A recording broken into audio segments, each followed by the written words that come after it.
Yeah, like always, appreciate you guys coming and covering Penn State football. Appreciate it. Two players that I just would like to talk about briefly that I think are playing really good football, and I think they deserve to be a part of conversations nationally is Jay Reed and Zane Durant. I think are playing really, really good right now in a lot of different ways and a lot of different reasons.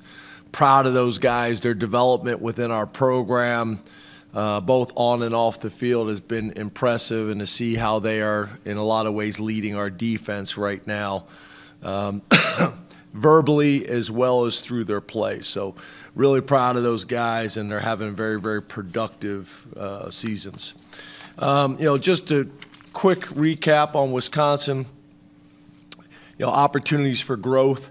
We had not had to delay a game penalty all year long, so that's something that we got to get cleaned up. That was disappointing, and then the fumbled snap. Those two things are uncharacteristic for us, so we got to get those things cleaned up. And then defensively, just some substitution things. That play, we had 12 guys on the field. We knew we had 12 guys on the field, but I had to burn a timeout earlier. And did not have a timeout available to impact that. We had a player go on the field and not communicate with the player to come off the field. So we got to get some of those things cleaned up, because that could have been obviously significant. When you talk about Ohio State, what they've been doing and what they've done, and Ryan Day and his career there, and the program in general, obviously a ton of respect of what they've been able to do for a long period of time under a number of different coaches, and then obviously how they're playing again this year. You look at them statistically, they're playing really good football pretty much across the board. Offensively, Chip Kelly there, I think Chip kind of has a reputation of a guy with a spread background and throwing the ball around, and I get that. But if you really study Chip, he's always had a strong running game, and you see that this year. It's a big part of what they're doing, 11 personnel and 12 personnel.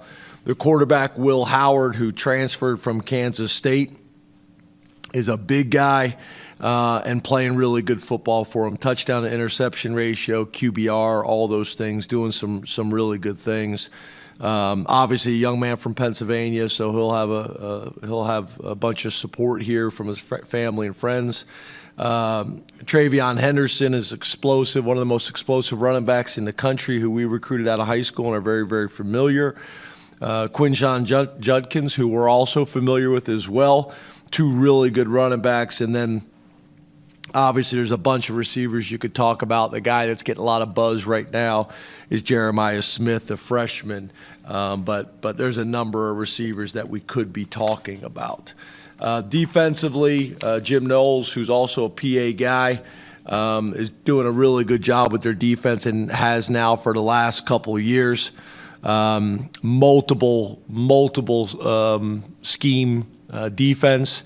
Really, probably the thing that gets talked about the most is their three safeties that they play with, how they do it. He's been doing that in some form all the way back to his time at Oklahoma State, but is really doing a nice job. Their safety, Caleb Downs, who they got out of the transfer portal, is playing very well. Cornerback Denzel Burke, number 10, and then obviously two defensive ends that are challenging in Jack Sawyer, as well as Tui Mau Lowau. I hope I said that right. I mean that with all due respect.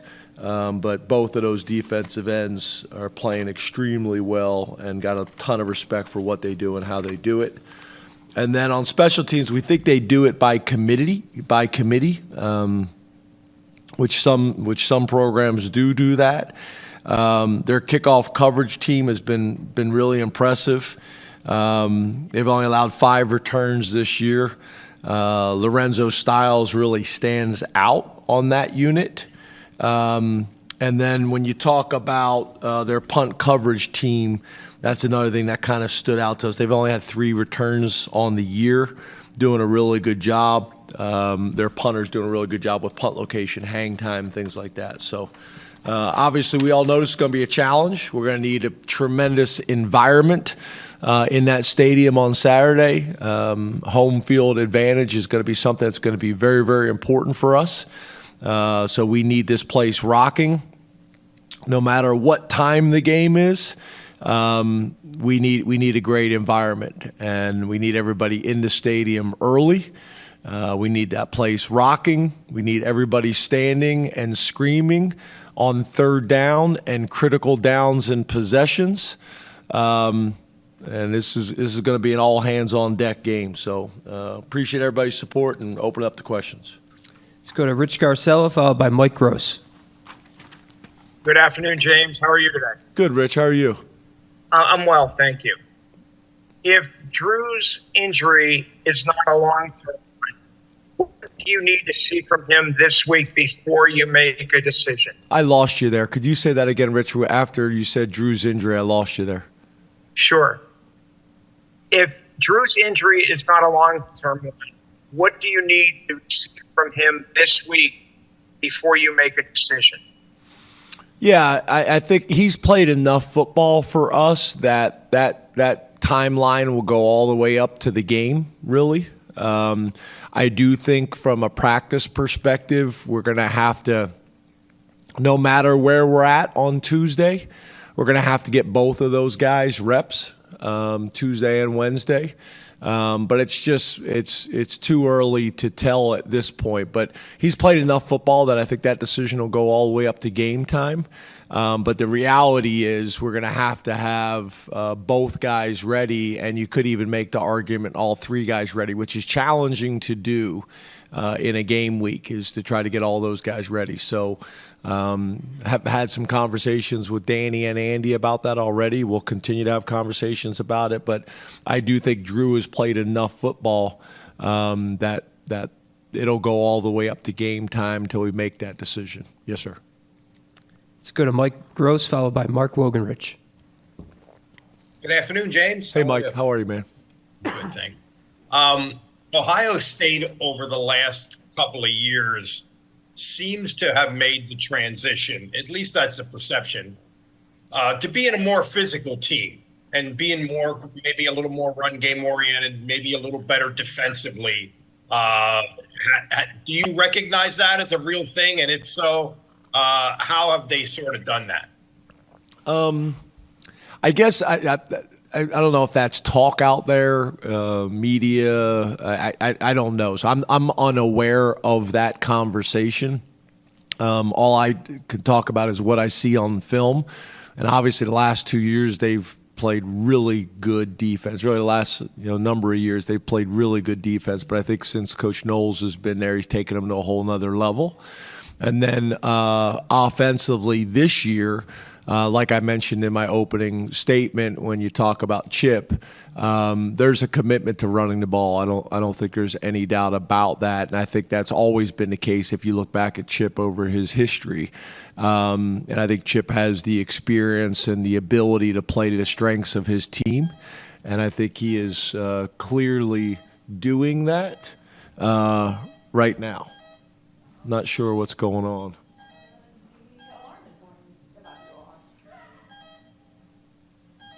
Sorry, guys.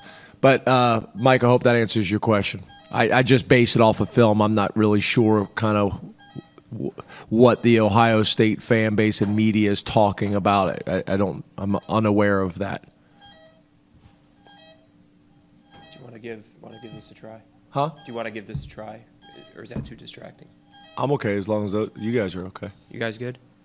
Okay.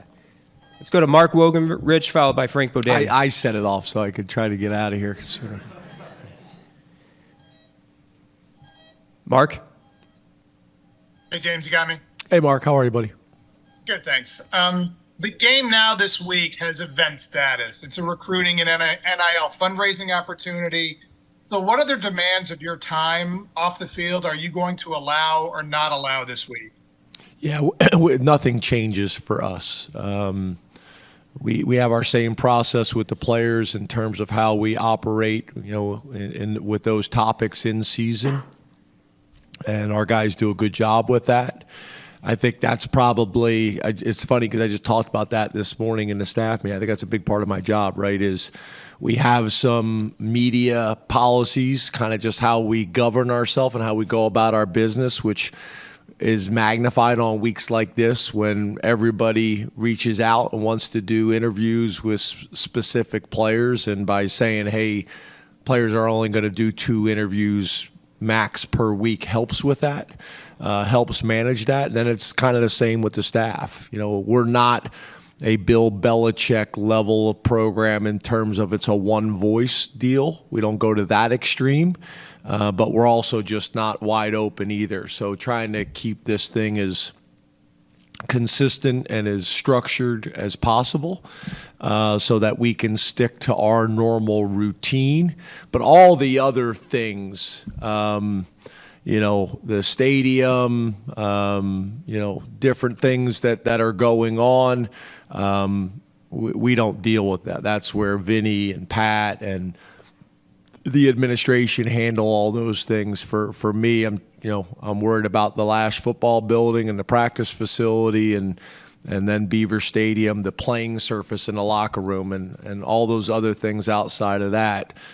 We try not to spend any, if not very little, time on it. Let's go to Frank Bodani, followed by Johnny McGonigal. Hey, good afternoon, James. How are you? Hey, Frank, how are you? Real good, thanks. Frank, you got great hair, by the way. Where do I rank compared to Manny Diaz in that? No, well, Manny's kind of a whole nother level, right? Manny's, Right, yeah. Is it gel or mousse? A little gel. Nice. Little gel. Nice. You got great hair. Appreciate that. You're welcome. Thank you. Now I'm completely off kilter here, but here goes anyway. Bo Pribula, Yes, sir. the most impressive thing about his performance Saturday, but then also, how do you feel from your perspective, the offense? How much different is it when he's leading it as opposed to Drew? And is that more advantage or more challenge when you have that situation? Well, a couple things, if I'm understanding your question correctly. I think as a defense, it's difficult because I think when you're preparing for Drew, and Bo will have his few plays that we sprinkle in there per quarter. That's difficult, but when the kind of the game plan flips, right, and Bo's in there, it changes it dramatically, I think, for the defense. And that is difficult. Most people aren't built like that, right?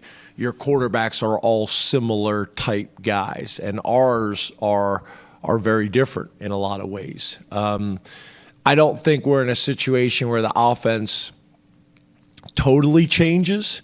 But what's nice about us, and it was a big reason in bringing Andy here, is we do enough things and we have enough diversity within our playbook that we are able to focus on the strengths of the players that are in there. And that's all I really did on Saturday, was just remind Andy of that, because this was a little bit of a problem in the past in practice and in games, that you really should strategically call the game differently now with Bo in the game, and just reminding Andy of that. Let's call this game playing to Bo's strengths. So obviously the threat of the quarterback run impacts the defense. The spike of more quarterback possible runs and scrambles affects the defense. And then obviously the strength in the passing games, Bo still can do all those things as well. So it's just, it's another kind of level of concern that I think it creates for the defense of things that they have to deal with. So I think the other thing I think that's really important that probably has not gotten talked about a whole lot is just the way Bo has gone about his business since he's arrived on this campus. He's got everybody's respect and confidence and trust, so that when he went in the game, I think there was a lot of confidence from our team that, we are blessed and fortunate to have a guy like Bo here in that role. Let's go to Johnny McGonigal, followed by Frank, did I answer all your questions? Let's go to Johnny McGonigal, followed by Neil Riddell. Sorry. How you doing? Hey, Johnny. Hey, you mentioned with Rhule, playing enough football that you can stretch it out to go all the way to game time in terms of making a decision. Do you feel like Denai is in the same boat? Yes. And then how would you assess the play of Smith and Amin when they had to play a little bit more reps against Wisconsin? Yeah, I was really pleased with those guys. You guys heard me talk about Smith a lot, in preseason and right in the beginning of the season. I'm a big fan of his growth and development since he's arrived on campus. His ability as a football player. I think one of the things you're seeing now is the plan was that we were going to play Smith at D tackle. And as the D tackle depth kind of grew and some guys came on, like we didn't know what we were going to get out of Alonzo after coming off an injury. And as he's played well, and then we lost some depth at defensive end with some injuries and things like that, then we said, hey, we want you to stay at defensive end full time. But at that point, he'd gotten up to 285. So now his weight is coming down. He's about 275 right now. He's quicker, more explosive. So I thought he played very well. I thought Amin played very well. Amin's one of the most physical guys that we have on our team. You guys have heard me tell stories about our tight ends kind of looking across on split zone to see who's over there, and they say Amin, and they're like, you start buttoning up their helmets, right? I'm really proud of those two guys. Two guys came from the same high school program, that does a phenomenal job. Augie, the head coach there, does a phenomenal job.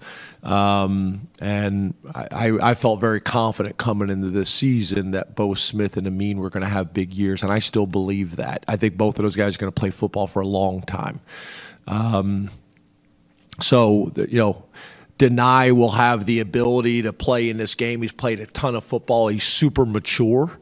He's very intelligent. He's thoughtful. He's hardworking. He's been in the training room the last 2 days. Every time I've gone down there, he's down there. So same thing. We'll go right up to game time to see kind of where we're at with things. If he's able to go, he'll go. But if not, we have a ton of confidence in those other guys as well. And then I think you guys saw we played Max as well, so we'll be prepared to play Max this week. He's still under the threshold of redshirting, which we'd like to try to do if we can. But if it comes down to winning, we're gonna do what we got to do to win the game, and Max is on board with that as well. So too early to tell at this point. But yeah, those are veteran guys that have played enough football and are intelligent guys that we feel like they'll be able to go in and get the job done. Let's go to Neil Riddell, followed by Dennis Dodd. Hey, James. Hey, Neil. As you look at this series, what can you learn from the past 10 years of, is there some common threads? Have you guys played as loose against them as maybe the rest of your schedule? And, how much would it help to clear this hurdle? They're a really good football team. They're as talented of a roster as anybody in the country, and they're that way every single year. They are as well this year. We have to play really well. We have to play really clean. We're going to need a great environment. It's a challenge, and I think our guys are ready for the challenge. We're going to have a really good week of practice, but we don't need to change anything. We don't need to do anything more than what we've done each week, which is just trying to get better and refine our process. But yeah, that's the plan is be prepared for a really good team. It's one of the most talented teams in the country in our year in and year out. And also, in terms of wins and losses, one of the most productive teams in the country. So we're fortunate to play them. We're excited about the opportunity, and That's what we're focused on, is the Ohio State team from this year and the Penn State team for this year, and what we have to do to find a way to get a win. And what I'm excited about is this team has showed all of our fans, all of our lettermen, our alumni, the students, everybody, that they're going to find ways to get the job done. And we're going to have to do that again this week against a really good team who's extremely talented. Two more from Zoom. Dennis Dodd, followed by Adam Rittenberg. Hey, James. Hey, Dennis. Hi.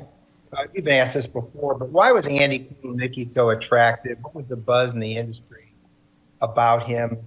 And I haven't seen this. Was there a name for the play against USC where Bo threw to Drew and then back to Ty on that trick play? Does that have a name? Is that in the playbook since the beginning of the season? Yeah, so a couple things. Andy has been kind of on my radar for a while.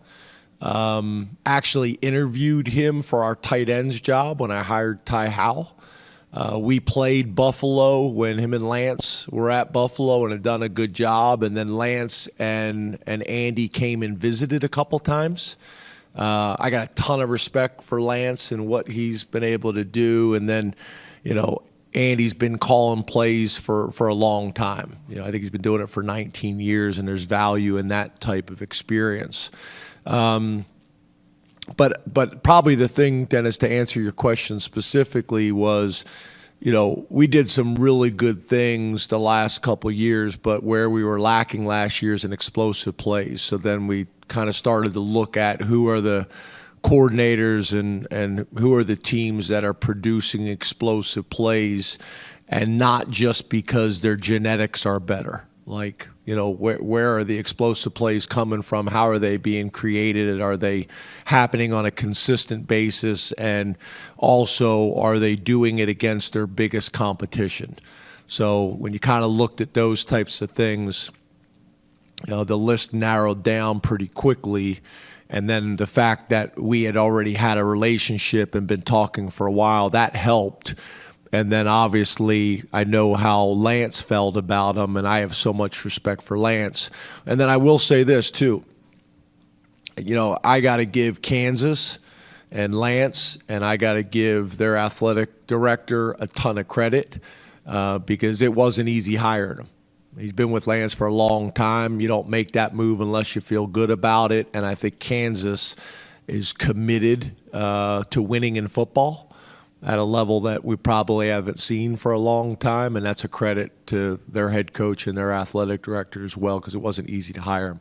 In terms of the play call, I am used to wordy play calls because if you come from a West Coast offensive system, they're very wordy. They tell everybody what to do. I think a little bit that comes back to Coach Walsh, and also, well, not a little bit to Coach Walsh, but all of it to Coach Walsh. But a little bit has to do with the NFL.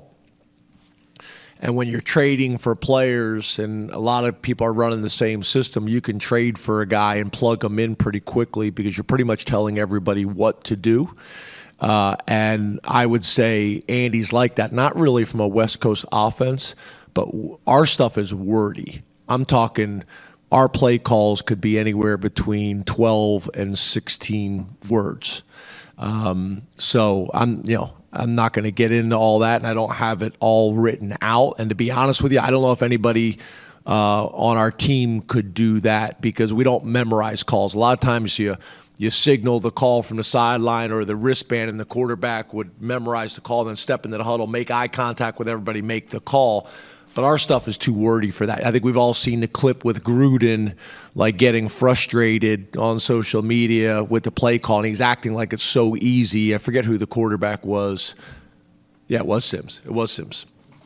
And Sims is struggling with it, and Gruden is acting like, come on, this is easy, and it's like literally 12 to 15 words. So, that would be interesting for you, but it would seem like word salad, to be honest with you. Our last question from Zoom is Adam Rittenberg.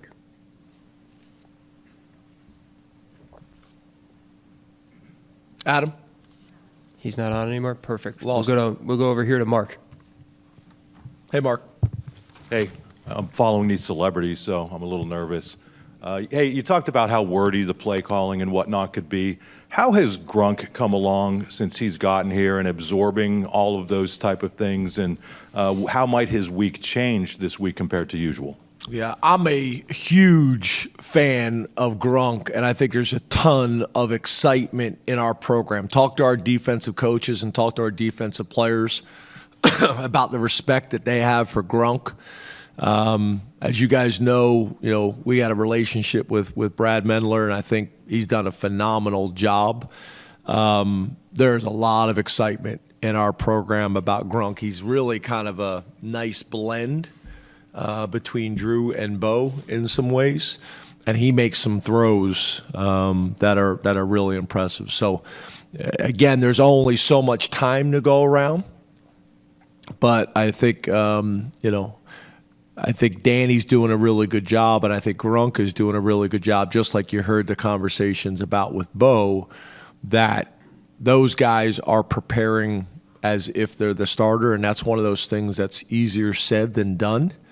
But Grunk's improvement has been dramatic, and I think he's got a special future.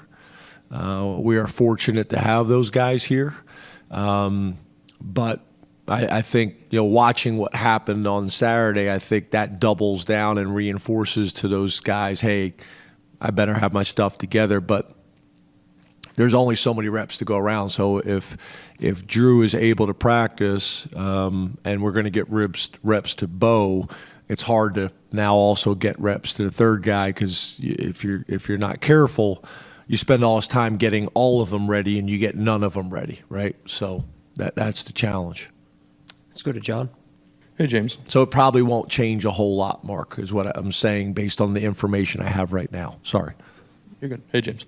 You talked about the sliding scale of experience with Drew and Deny. Where's Anthony Donko on that scale when it comes to Saturday, and how has Nolan Rucci handled taking over for him on several occasions this year? Yeah, so obviously I don't think Anthony's in the same category of those guys in terms of just the number of games he's played in. I mean, he's really a first-year starter this year.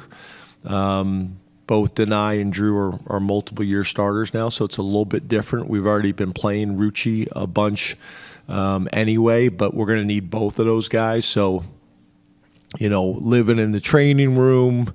And I think there's also really, for all of our players, there's that maturation process that I think a lot of times comes from the players of figuring out what can you play with and should you play with and what can't you. And guys have to figure that out. That's part of maturity and growth as a football player. Obviously, ultimately, the medical people will step in there when a guy can't play. But I'm talking about the guys that can play that have to kind of figure out how to play with those bumps and bruises and things like that. So that's where that leadership is really important.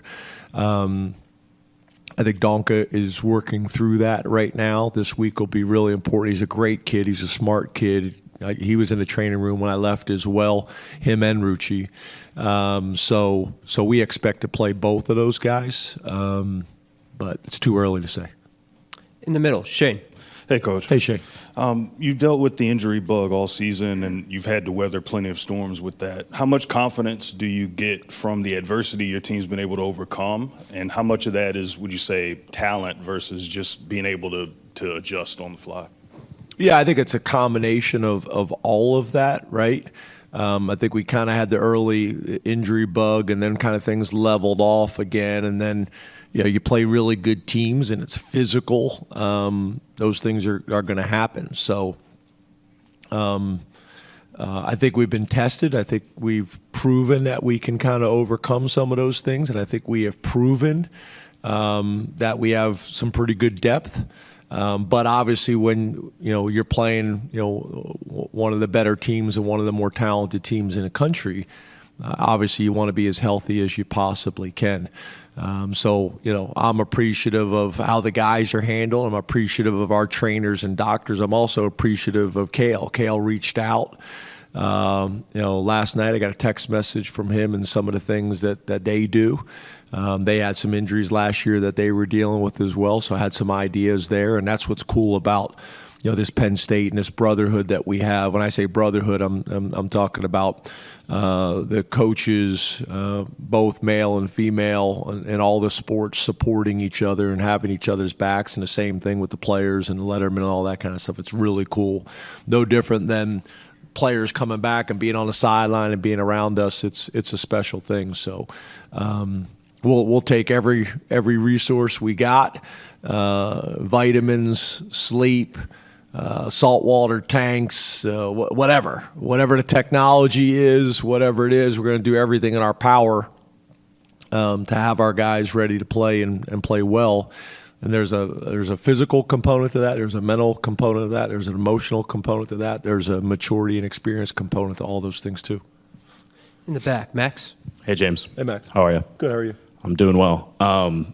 How much, if at all, do you think that a division-free Big Ten and a 12-team playoff has changed the big picture perception of this game? I'm not sure. I think it's been impactful. I was told for a long time it wasn't, that it all levels out in the end. But I think we all know that that's not necessarily the case. So yeah, I think it probably changes some things. I don't think there's any doubt. I think it probably changes some programs in the East maybe than it does change some programs in the West. I think some programs in the East are probably happy about the changes. Some programs in the West probably aren't happy about some of the changes. But I do think the expanded playoffs is a good thing for college football. I think the going away from the divisions in the Big Ten, I think is good for the Big Ten. I think one of the things that's interesting, right? Whether it's questions like this or whether it's when I'm working with the AFCA, you ask people to vote or make decisions that are in the best interest of college football, not in the best interest of Penn State. So I think sometimes when you guys ask me these questions, I'm answering what's good for college football, not specific to Penn State. But I do think those two things have dramatically changed our game, and I think there's a lot of things that probably are still coming. Do we stay at 12 teams in the playoffs? I don't know. I think it probably grows. But it doesn't matter what the number is, somebody's going to complain, right? I think I've said that to you guys before. There's 64 teams in basketball? Is it 64? 68. And 69, 70, and 71 are complaining, right? Like, kind of always the case. So I think at the end of the day, we just got to find what the sweet spot is for the sport, what the sweet spot is for the universities, what the sweet spot is for the model in general. That takes everybody's best interest, the student athletes, the universities, the athletic departments, the other sports, all those things. But I do think they're good changes because I just think it creates more opportunities and more people to be involved year in and year out. So it's not the same 3 to 5 teams every year. Optimistic on Curtis Rourke. He's thrown the last few days building up. Workload will increase as the week goes on. And that's all I'm going to say about it. Michigan State, good football team, very talented offensively in the skilled areas, got very athletic quarterback, run it, throw it. Really nice receiving crew. The freshmen's made a lot of big plays, good tight ends, backs are good. Like what they do on offense, they run the ball at you outside zone, can go downhill, good play action game, out of pocket, some gizmos. Defensively, very aggressive, giving up 21 a game. Physical team, good punter, good kicker. They played tough schedule and been in a lot of close games. So it'd be a big challenge. I know it didn't play a ton last year, their quarterback, but Can you see things when you have a first-year coach, but he brings a quarterback with him, a quarterback that's going to be familiar with a lot of what he's trying to do? Can you see a difference in a quarterback like that, maybe in the familiarity with the scheme or kind of anything that you can watch on film? Well, yeah, he played every third series last season, I believe. Watched a lot of their tape in the off season. Talented guy now. Now he's the starter, so he's playing more. He's young, still young, but very talented and made a lot of good plays.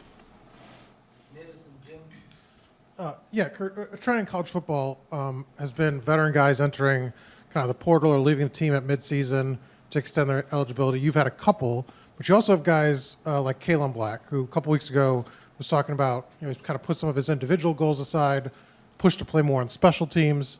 How important is it having and finding guys with that kind of attitude, and has it become harder given the era of the portal and movement and things like that? Yeah, well, Kalen's a selfless guy. That's just who he is. And there's no one on the team that works harder than Kalen. And he's a great leader, highly respected. He's had some key runs, and he's a big part of what we do. And, the one thing about that running back rotation, you never know, who's going to get the hot hand or get the carries. And ideal world, everybody earns their role, but roles change week to week, do change, based on how you play Saturday, how you practice. When everybody accepts their role, you got a great thing. Now, like you said, in today's day and age, because across the country you're seeing guys after the fourth game, maybe they're playing special teams, not starting, and they go back in the portal. That's been going on across the country. We've had a few too. It's disappointing to see, but it is what it is. So he's a special guy. I'm glad we got him. Jim in front and Todd. Curt, throughout the Big Ten season, each team that you've played from the conference has kind of had something different to offer as a challenge. What does Michigan State bring in this week that challenges you guys in an area that maybe you haven't been challenged as much so far? Yeah, well, I got a lot of respect for Coach Smith. He's a great football coach. Did a tremendous job at Oregon State when they were in the Pac-12. That's not an easy job. He plays hard-nosed football. He's going to run the outside zone a couple different ways, and duo, inside zone, and they're going to smack you in the mouth and have good play action game, but also have enough little trickery there or to keep you off balance so you're not overcommitting, and very aggressive on defense. So I think they're going to line up. They got a couple good backs.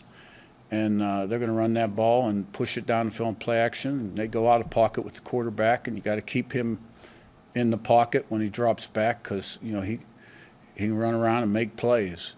So we're going on the road, playing in front of 70,000 people. I've never played there myself, but from what I understand, they're right up on you, and those present new challenges. And, we'll be ready if we prepare correctly. Curt, you guys have only fumbled twice all year, and that was in this one game. So you've had 7 games where you did not fumble the ball at all. You also on Saturday only had 1 penalty for 5 yards. How do you – I know every coach emphasizes avoidance of turnovers and avoidance of penalties, but how do you maintain that edge through practice as you go through the season when you got other things to work on? Well, you get what you demand. We run a pretty structured, organized, disciplined program, and we've got a lot of character on this football team, and we've had some success, so they're listening pretty good. And, we've always been really good in the turnover ratio. I think we're +8 right now, and the last 4 or 5 years have been really low on penalties. It was good to, those are going down as well. Again, there are things we emphasize. It's all part of being successful on the football field. And, the guys buy into it, and they have to buy into it. We spend a lot of time talking about it, working on it, and, it's as fundamental as lining up right and protecting the football, and you want to be fast, physical, relentless, but smart, disciplined, and poised too. And, always eliminating the pre-snap penalties and being smart, with your hands, good hand placement on offense when you're blocking, and blocking in front in the return game on special teams, and pulling off the quarterback when it's time to pull off. So every game's a little different, and but we did a good job Saturday. Curt, when you were first recruiting Zach to JMU, were you more attracted to his blocking ability or his receiving ability as a tight end? And I guess how much has he developed along the way since then as this versatile player who can do both so well? Yeah, I saw on high school tape that he did both equally well.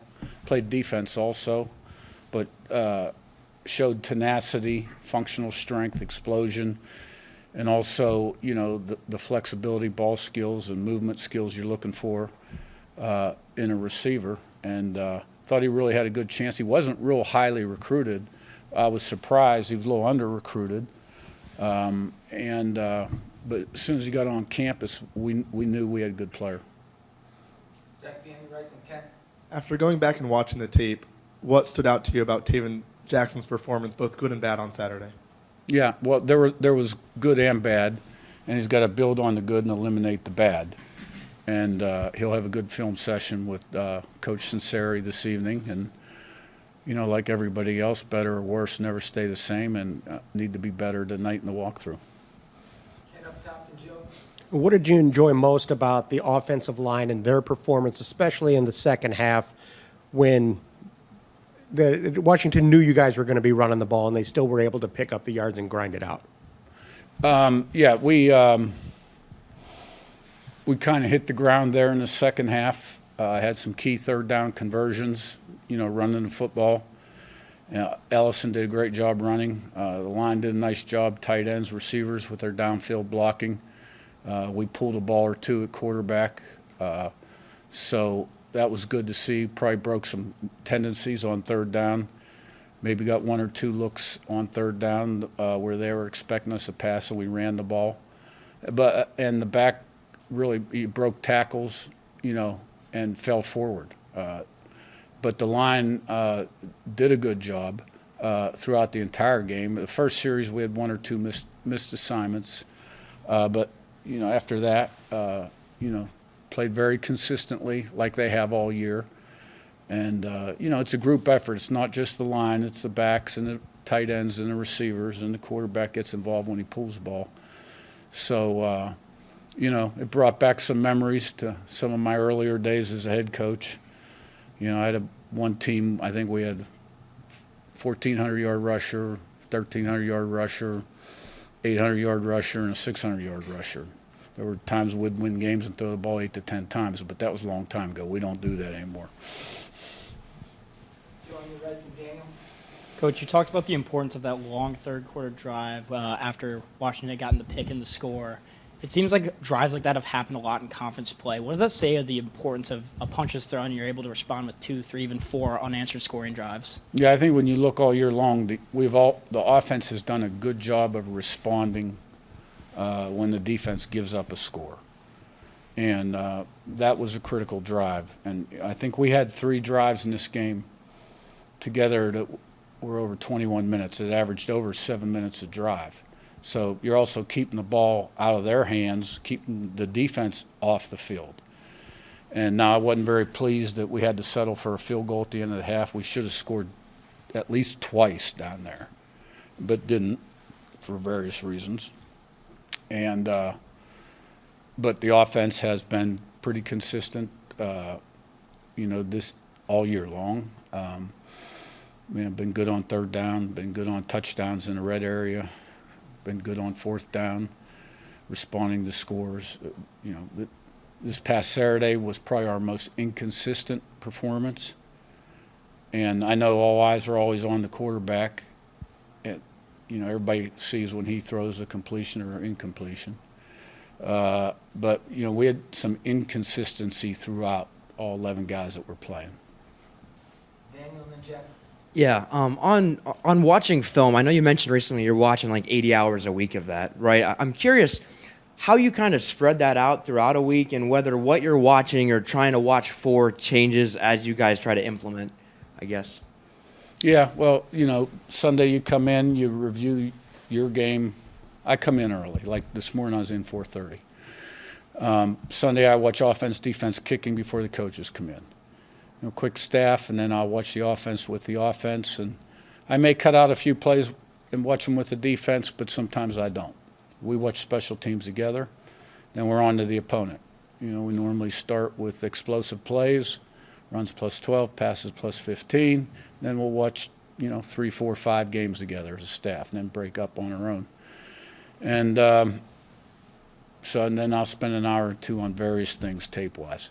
Like this morning I came in and there were some things I wanted to rewatch of their defense and then watch their last 2 games on offense. I've seen them on offense a little bit through some of our exchanges, and then today is normal down distance day, walk through tonight, and so offensively we went back through a few things and then started on the formations. And tomorrow's normal down distance too, so we have 2 days of that. Wednesday's third down, so I'll preview that beforehand, and then Thursday's red area, 2-point play, 2-minute goal line. So that's kind of how it's done. Jack, in your last one. Yeah, your team still hasn't allowed a point in the first quarter, and it's also outscoring teams a lot in the fourth quarter. I guess, what do you attribute that to, and how do you build that quality in a team where it can start games strong and then also still have enough to play well at the end of games? Yeah, well, I think we're executing well to start the game, and we got a lot of experienced, confident players, and they're making plays early. So, and in the fourth quarter we've been strong, and probably credit to a lot of things. Our strength and conditioning program has to play a role in that, I think. And, I think a lot of times we've just built that momentum, because we've been scoring and kind of distancing ourselves from whoever it is we're playing and sort of have the momentum at that point. But, every game's different. It looked like we were had the potential to fall behind in the first quarter this past week, and D'Angelo Pons comes up with the big interception, run back for a touchdown. So, that day's coming, and it doesn't last forever. Hopefully it's not coming, but, so I think a lot of things go into play there. Okay, like always, quick look back on the tape. Really in all 3 phases, opportunities, but missed opportunities at the same time, and it did cost us offensively. Production early on, moving the ball, came up short in the red zone, and then obviously with the ball at the end of the game, opportunities there. Was proud at the line of scrimmage. I thought we did some good things, making it physical in the run game. Nate Carter had a great game, catching it and running it, but when you score 17, you have opportunity to do more. You got to do it. Defensively, physical, tackled well. I thought we did a good job against the run game outside of just the quarterback run game hurt us a little bit, and a couple of missed assignments there that caught up to us. Was proud of some of the response defensively. Short field, tried the onside kick thing, got a 3-and-out when we needed it late to get the ball back to have an opportunity. But still more there. Special teams not our best execution-wise, not just the onside kick. We fair catch, got some bad field position. I did think we responded offensively when we did start at the 5-yard line, getting a score. And so, just some missed opportunities in an emotional, important game. I think for me, it kind of crystallized Saturday night, and leading into it, knew it was important, rivalry, emotion, and going. But now, truly experiencing it for the first time, that thing is different. That thing is important. And that's why it's so frustrating to feel like we could have done a few things better. But, you got to move on to the next week and whatnot, but you will not forget. After experiencing that sucker, I will not forget that thing. But we do got to move on to a big-time opponent, one of the hottest teams in the country, doing it in all 3 phases. You look at Indiana, offensively, doing some things, can score points in bunches. Defensively, got some good players running around, a solid scheme, and you don't win every game by accident. And so one of the hottest teams in the country, and so we're going to have to reload and regroup. Excited to get back to Spartan Stadium for a big-time environment and another opportunity moving forward. Questions? Hey, Jeff, real quick, an update on Caden now that you've got a chance. Fickell? Yeah, we're finalizing things, but that does not look good for the rest of the year. We don't have that final, but it doesn't look good. And then the post-game stuff, after you had a chance to review it, is there anything that you saw and that you've heard from your staff members, anything you've done as far as contact with the Big Ten? Yeah, I know Alan Haller, our athletic director, has been in contact with the Big Ten, and my understanding is they are looking into it.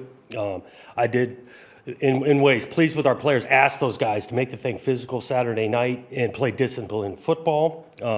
Would have loved to finish the thing at the end better, I think, on both sides. But yeah, I know Alan's been in contact with him.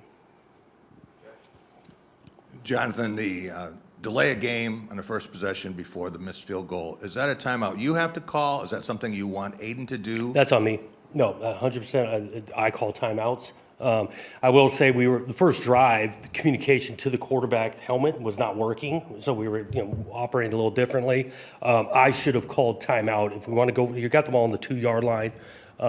That's one I'd love to have back.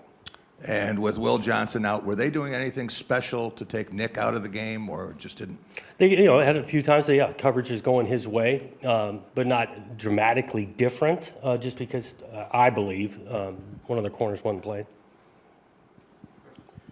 Jonathan, first part I wanted to ask about the Jordan Turner targeting. Is that something that is reviewable by the Big Ten? And is that something that you have submitted to them? And have you heard anything on that? Oh, that's true. They review it. We appealed it, and they denied the appeal, so he'll be out for the first half. The second part, it goes back to the altercation on the field, I guess. I don't know how many angles you've watched or what things you have seen, but we couldn't tell if there was a player or a staff member under the pile that getting stomped. I wonder if you knew anything about that. And I guess it also looked like most of your team was back towards your sideline, and seemed like a definite outnumbering over there. Yeah, I haven't thoroughly looked at every angle and all of that. It was a lot of bodies out there. My experience, and then learning yesterday, yes, we had a staff member that was in the fray of it and a player in the fray of it, and that's what we're hoping they're looking into. Coach, for the second straight week, run game was really effective. How important is that going to be? You're going up against Indiana, another top 10 rushing defense. Yeah, really important and look for some balance. I think we've taken a step since that bye week, the last 2 weeks, in the run game in particular. We've taken a step. It makes things easier on your quarterback. When you have some balance like that, we've got to continue to keep that going, because we've had more production, moving the ball when you can do both. And so pleased with the run game effort the last 2 weeks. And then you said after the game, you felt you were prepared well for Orgy, and you said you'd look at the tape, figure that out. What did you notice on tape? Yeah, a couple of mishaps, and again, when he's in the game, you're thinking quarterback run game, and they were effective, especially late when they needed to get a couple of first downs. Got that done, and so we got to tighten it up. And each week's new, right? So who you're playing, the schemes are going to be different, but we would love to play that a little bit better than we did last Saturday night. Have you had time to talk to your players about what happened Saturday? Have you revisited that yet with them? And yeah, I guess what was the messaging? Yeah, we always, on Sundays, we take a deep look at the game, and we're always about correcting, improving. We're going to watch it, and there's some things that we want to build off of, some things we got to clean up. Spoke to a little bit of the emotion of the game in that, that locker room, when I walked in after that game, this thing means something. It was frustrating. And I actually told them that's a good thing. If I would have walked into the locker room and these guys are just staring at their phones or something, we'd have problems. We didn't have that. This thing was emotional, and that's how we want to be playing the game. And then 2 years ago, a comparable situation ends up with charges against MSU players. With Michigan, there hasn't been any discipline, anything announced. Do you feel like there's a sense of unfairness there? Again, I don't know. I wasn't here the 2 years ago. I know the Big Ten's looking into it. Thank you.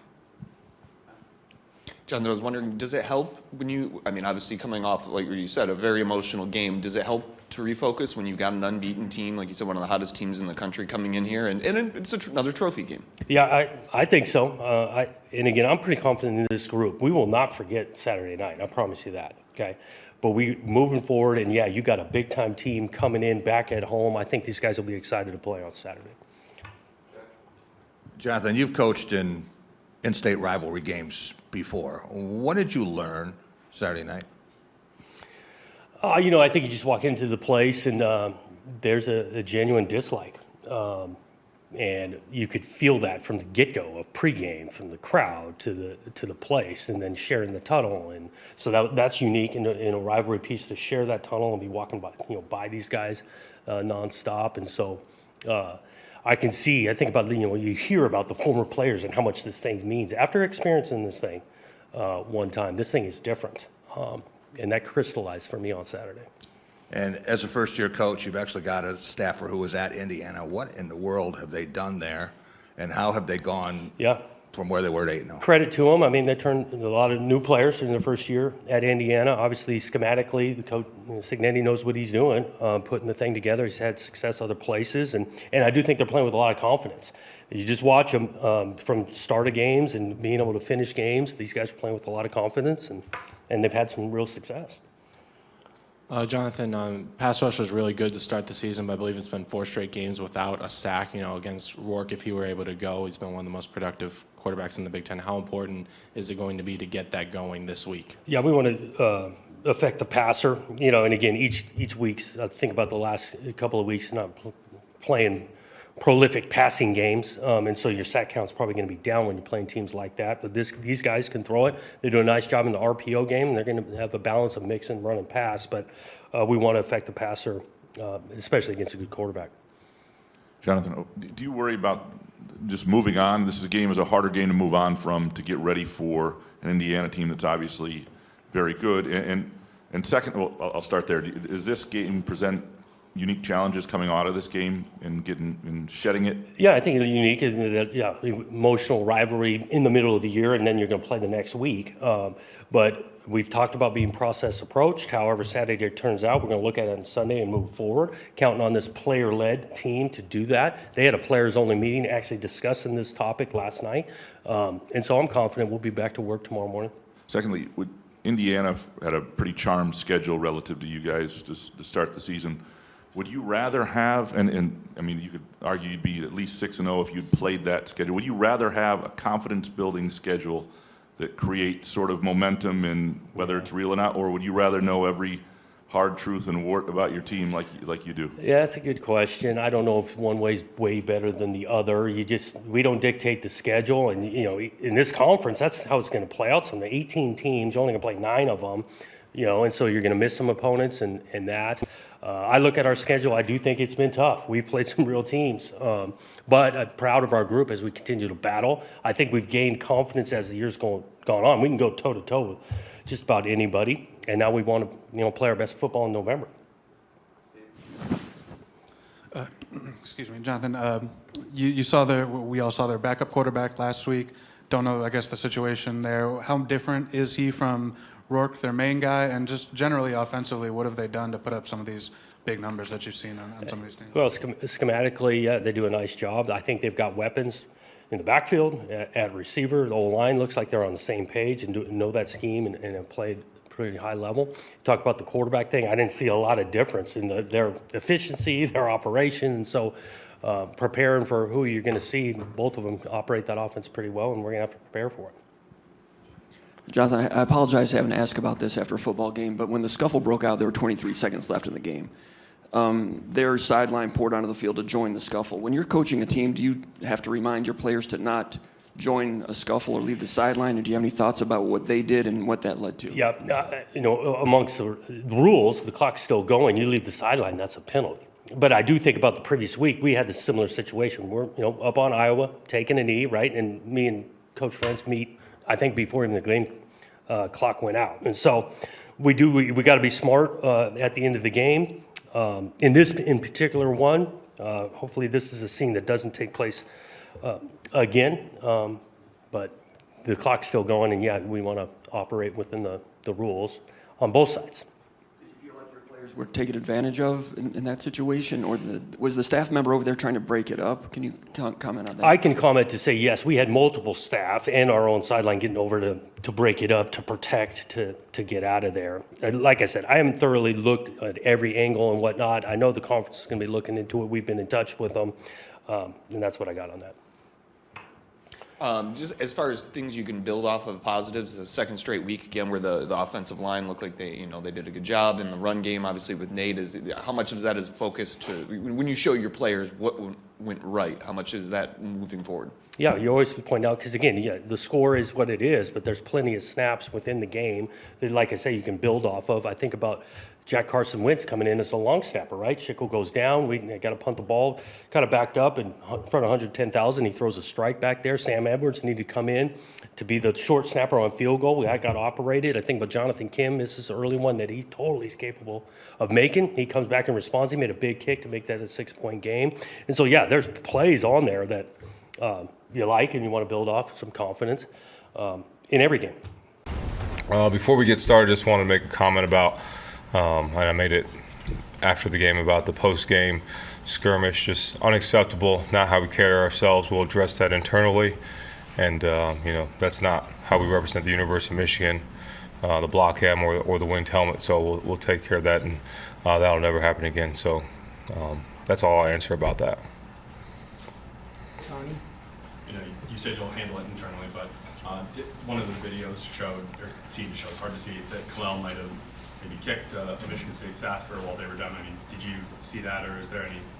No, and we'll handle it.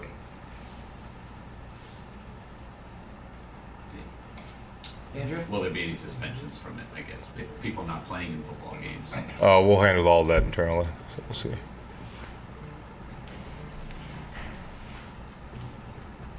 Charlie?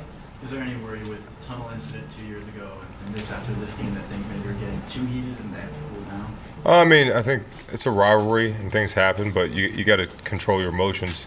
I thought our guys did an excellent job from the start all the way till when the whistle ended. Before that, so there was a lot of talking, a lot of chapping. Our guys held their composure and played a good game. I especially finished the game well, and look at the discipline. We had 0 penalties. So to be in that environment, to have that, and have 0 penalties, have any incidents. So that was good to see. And there was countless number of times of watching those guys help our guy up, our guys help them up. Donovan going over to one of their guys when he went down, telling him, just Lord be with you and help you for your injuries. So just got to calm the emotions down at the end. On the right, Larry. Have you heard from the Big Ten regarding that? No. No. Going to left, Chris.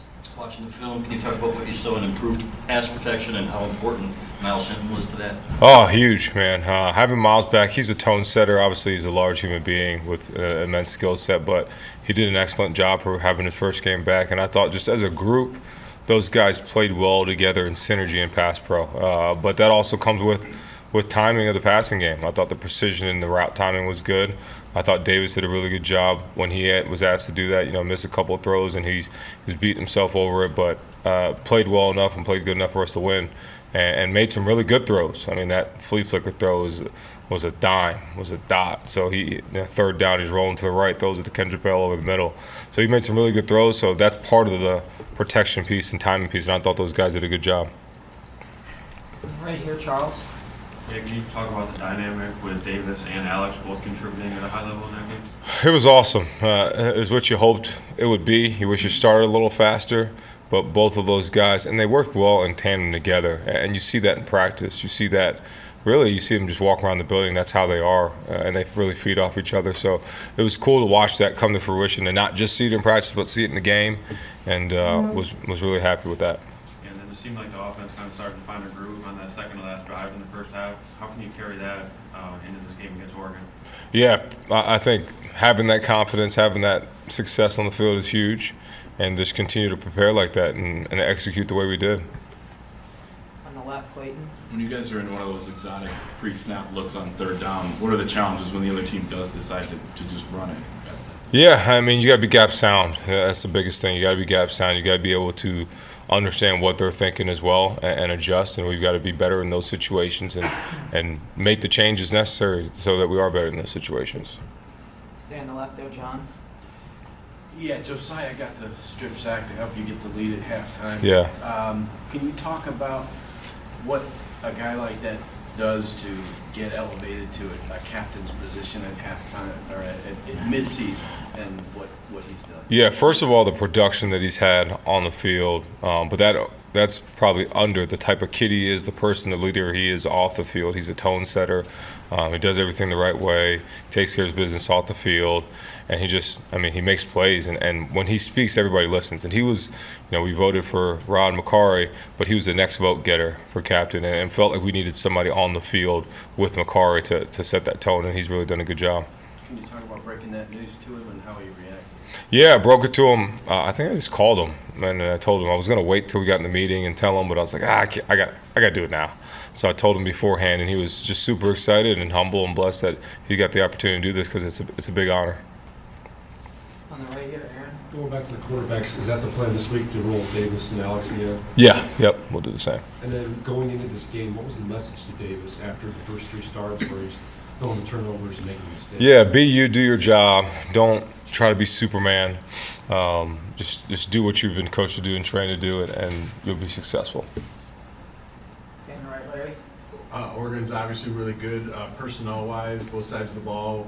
Who are a couple guys that really jump out at you? Yeah, I mean, start with the quarterback, a guy that's played multiple games, multiple places, but he's elite in every way. Reading coverages, making plays, making throws down the field, controlling the offense with his feet. So you got to do things to confuse him and make him uncomfortable. The O-line is really, really good, one of the best in the country. And personnel-wise, from left to right, they're all really good. The skill guys are fast, twitchy. Evan Stewart, really, really good. He stands out. So do the other guys.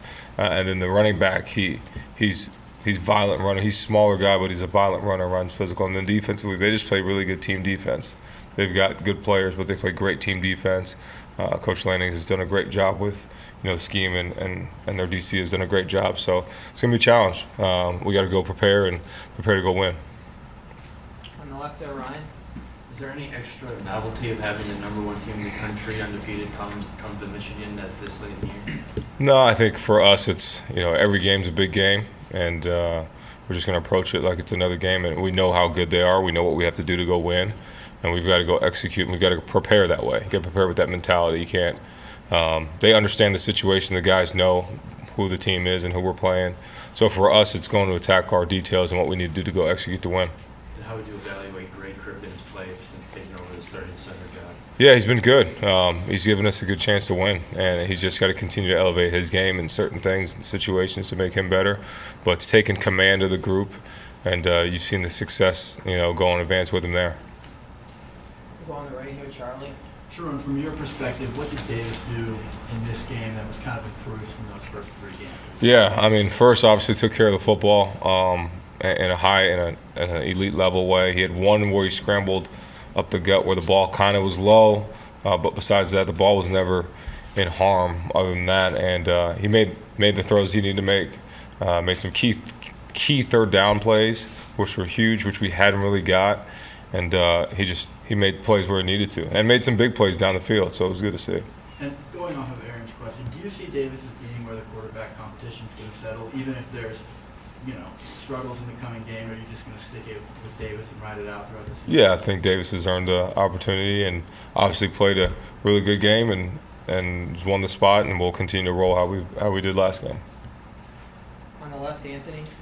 We saw Gentry and Bret and Hellman leave with injuries. Any update on those guys? Not sure yet. We'll see how they go this week. Back right, Reiner. Yeah, a lot of people would equate this Oregon team with kind of like what you guys were last year, the complete team. What's it like, going from hunted to hunter, I guess, this season for you guys? Yeah, we're always hunted, man. You're Michigan. You're always hunted, regardless of the year, the record. You're always hunted. So we're approaching it like every other day, and we have to go attack. That's it. But when you look at them, do you see the similarities between what you guys? I see a really good football team, a complete football team that that executes at a high level, and we got to go execute to go win. On the left, Alejandro. Sherrone, how close is Will Johnson to potentially playing, and do you expect to see him at some point this week of the season? Yeah, I think he'll. Oh yeah, for sure this season. We'll see how it works out this week and what he can do. So we'll just let the doctors handle that. On the right here, Noah. You mentioned in the past that the team has taken care of the ball well in practice, but it hasn't translated on Saturday. Why do you think it actually did translate this week? I mean, I think a lot of things. The emphasis has always been there. It hasn't like it's been a more of an emphasis or not an emphasis, but we just did a better job of executing when it came time to it. And I think in practice we continued to. The scout team did an unbelievable job of trying to rip the ball out and be aggressive and go get the ball in the air. And they're a huge piece of our success. So I'll challenge them, and I had challenged them already to continue to do what they did last week. In the front here, Austin. Sherrone, you saw a top 5 team early in the season. What have you seen from your team since then that makes you think they're more ready for this? Yeah, I mean, I think the never flinch mentality. I think regardless of the situation, all the guys are always ready to fight, and that's all you can ask to start off. And then, there's enough flashes of execution, especially in that second half of football offensively, and I've seen our defense do it enough. And when we put our defense in a good situation where people don't have to drive, people don't have short fields, it's harder to drive the field on our guys, and it takes time. I mean, the first drive they drove the field, missed a field goal. So I'll take that all day. No points on the board is optimally the goal. So obviously we want to get stops and we want to get tackles for loss and all those things, but ultimately holding them to no points is what we want. So I think our guys will be prepared and ready for this matchup. Right here, Adrian. With 4 games left in the regular season, as far as who plays in the games, what will be the balance between winning those games and an eye towards the future? Winning. That's it. Win. That's it. Johnny? Yeah, I mean, you mentioned a couple times, obviously, very clean game, no penalties, no turnovers. Is that easy? Is that all that had to happen? Or I guess what else was done? No sacks either. Right. No sacks. Moved the ball in the second half. Moved the ball in that. We won the middle 8. We talk about the middle 8 a lot, about those last 4 minutes in the first half, the first 4 minutes in the second half. And I think it was the first time we went in those time periods, and then we won. We came out second half and drove down the field and scored, and that was a huge momentum swing. Josiah with the strip sack and KG falling on it. Didn't want to pick it up because he, didn't want to think about the last time, but it's okay if he seatbelted it and tucked it. He would have been good, but he fell on it. It was a huge play for us. So I think winning that piece of the game was huge and led us to win the game. And of course, we've asked a lot about the receivers maybe not doing as much, but it seemed like no eye-popping stats, but everybody just kind of made a timely play in that. Yeah, everybody made plays. Samaj made a couple of third down plays. Peyton O'Leary caught the hitch and made the guy miss and got that drive started. Tyler Morris caught the big deep pass. Kendrick Bell caught a third down pass. So it was spread around really good, and guys just, everybody's doing their job. Don't try to be Superman. Just do your job. That's all we want to do. In the back right, Angelique. Sherrone, playing off the Superman comment, you said you told Davis not to be. Do you think initially he was pushing himself, trying to be that in those first 3 games? I mean, I think anytime you win the job and the adversity that he's been through in his life and what he's done, I think he always wants to prove people wrong. And for him, it's just, dude, just be you. That's all you need to do. You don't need to do anything extra. And there's probably always some piece of that. He's got a chip on his shoulder for his life and what he's been through. So just giving him that support to know that we got his back. And even he missed a throw in the game. And he's like, dang it. I'm like, dude, calm down. And I joked with him, like, the last time you missed one, you threw a touchdown this drive. So just maybe it's good luck. And but he's that type of guy. He's a competitor. And the cool thing about Davis is, he sat down and was benched, and he was the same person. He was in here studying.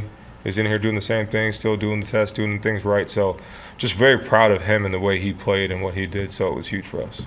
If I could go back to your initial comment, you said this will never happen again. How do you ensure that? Like, what processes do you do with the team to make sure that doesn't happen? I mean, I addressed it in the locker room. We'll address it again today, and we'll make sure it never happens again. Or else? Basically. On the left there, John. Can you talk about Quentin Johnson a little bit and his battle to put himself in a position to help you out in this situation? Yeah, I mean, I think Q, being an older guy, has definitely taken steps, and he was fighting through some things and definitely pushed through it in this game. But he's a guy that been here for so long, seen the ups, seen the downs, and really pushed through any adversity that has ever been his way. And he's just been the same guy, been a leader, been a culture provider that you need in the locker room, and a guy that we really glad we brought back. He's provided depth, obviously a starter for us, and he's a tone setter, and a leader on that defense. Got time for a few more. We'll start with Reiner. You said you saw obviously flashes of the offense, and overall, I mean, you got what you wanted with the, no turnovers, no sacks, as you mentioned. How much do you think that's sustainable, and how much has it been a kind of an ongoing effort to try to make it sustainable? It can be sustained. So it's how we practice and how we execute in the plan and what we put together. And excited about the plan we're, putting together right now and ready to go execute. On the left, Chris. There's always speculation now when one of your better players or anybody's better players gets hurt, like shutting it down, so on and so forth. Will you just talk about Will's competitiveness and why that's not the case? Oh yeah, Will is not. Will has no plan of just shutting it down or anything like that. Will, if he could go out there, he would go out there in a heartbeat. And I know that he'll be back out there at some point this season, whether it's this week, next week, whatever it is. And there's zero doubt in my mind that he's a competitor that wants to be out there with his teammates. So I know he'll be back.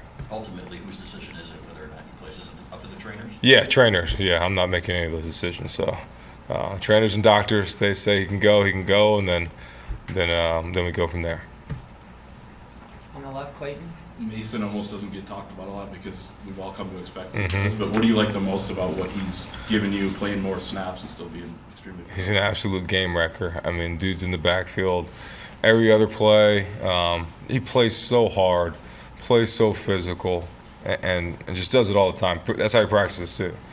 So a guy that's that gifted with that much ability to practice that way and play that way on game day and gives you everything he's got with all the other snaps he's playing is huge. So super proud of him and what he's done for us this season.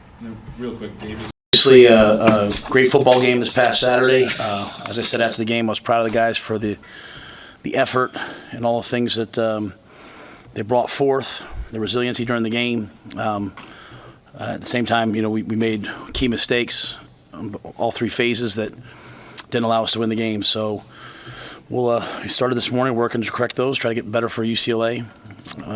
Really an excellent, talented football team that's had a really, really tough schedule, playing their best football of late. So we have our work cut out for us. So we'll try to make the improvements from the Ohio State game to the UCLA game the same way we did from Indiana to Ohio State. So with that, I'll see what questions you guys have.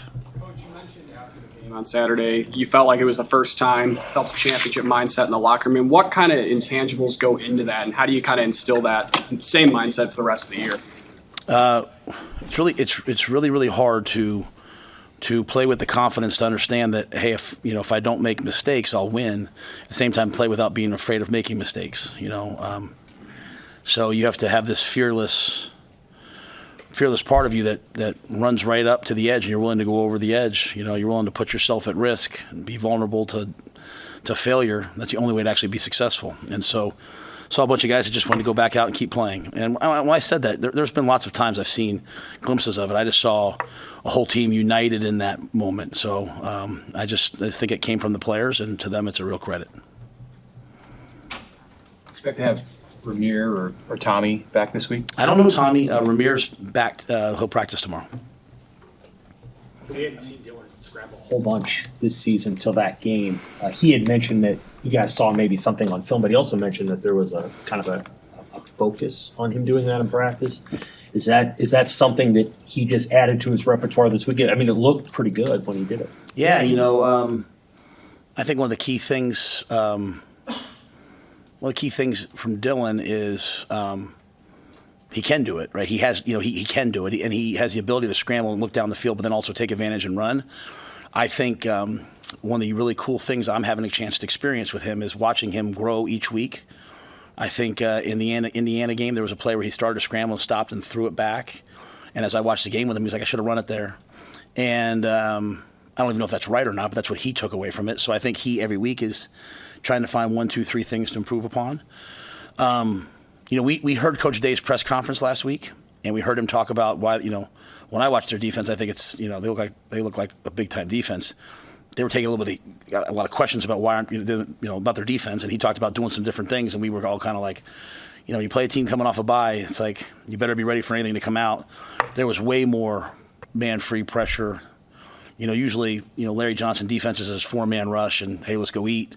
There was way more pressure, and so part of that was him navigating that, recognizing that in the game.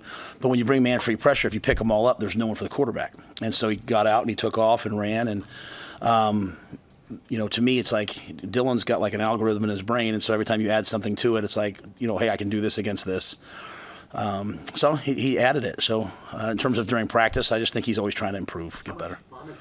From the UTEP game until, the last drive against Ohio State. I mean, better and better and better. I mean, so much of that game was, hey, getting the right play here, getting the right play there.